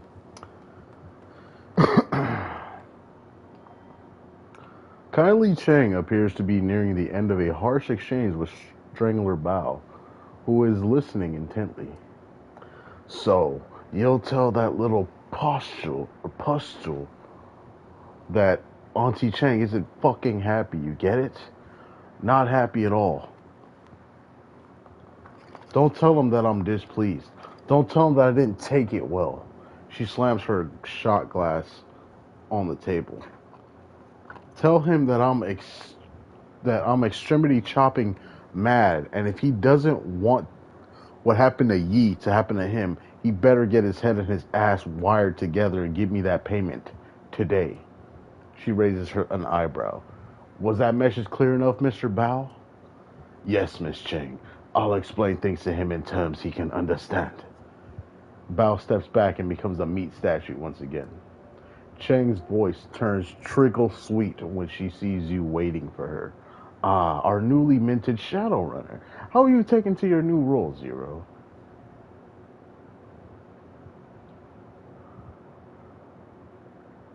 Like a duck to water, Auntie. I had no doubt, my sweet. I have a nose for talent. And how is Mr. Gunshow doing with his new life? He should be okay. He just needs some time to get used to all this. Very good, my dear. Very good. She smiles. Was there something specific you came to see me about? Just checking in, Auntie. It pays to stay in touch. I agree, yes. Personal contact gets results. I have some good news for you. One of my people successfully planted a wiretap on the police special duties unit. If news of your foster father or the plastic faced man reaches them, it will reach me as well. So far, your foster father has proven a difficult man to find, and the plastic faced man is elusive. He's clearly someone who knows how to stay out of the public eye. But I have my network working day and night, and I still have some favors that I can call in if need be. We'll find them both. It's only a matter of time. Until then, go about your business. I'm sure more work will come your way any moment. She glances back at Bao. Now I have some pressing business to attend to, the kind that ends in parentless children. I'll talk to you later. Damn. Alright, so we got a bunch of jobs to do right now. So we got Isobel at DETCON. We have the Sky Tower to damage Wujing. We have the Wampoa. And then we have the Repulse Bay Hotel to help Dr. Sheng Yang blackmail Neville Ma. I don't know which one I should do. I believe, let's go help Isobel at DETCON.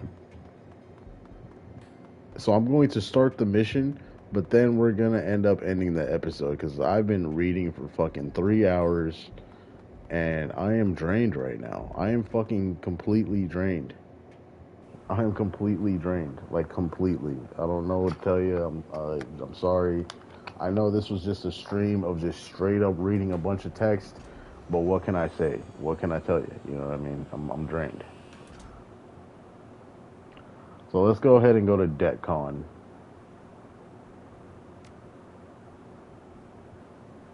We're gonna take Isobel, and we're gonna take you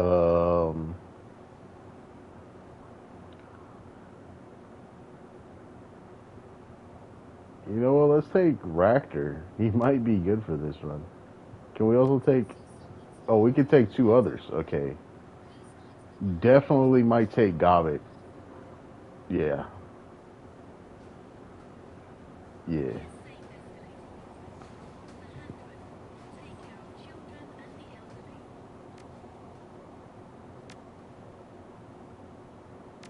Oh, Isobel has to be okay. So yeah, we're not gonna take Ractor then. We'll take Isobel. We'll take Gobbet. It's always a good team here.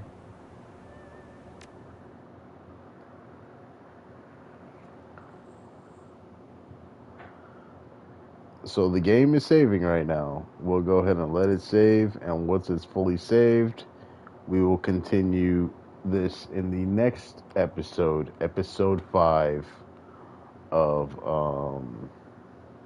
Shadowrun Hong Kong. But this is GamerZero, and unfortunately, I'm going to be signing out. I did not know I was going to be reading for like 3 straight hours, but it is what it is. You know what I mean? But I'll definitely hit y'all up in the next stream, and I'll catch y'all. So, deuces, y'all.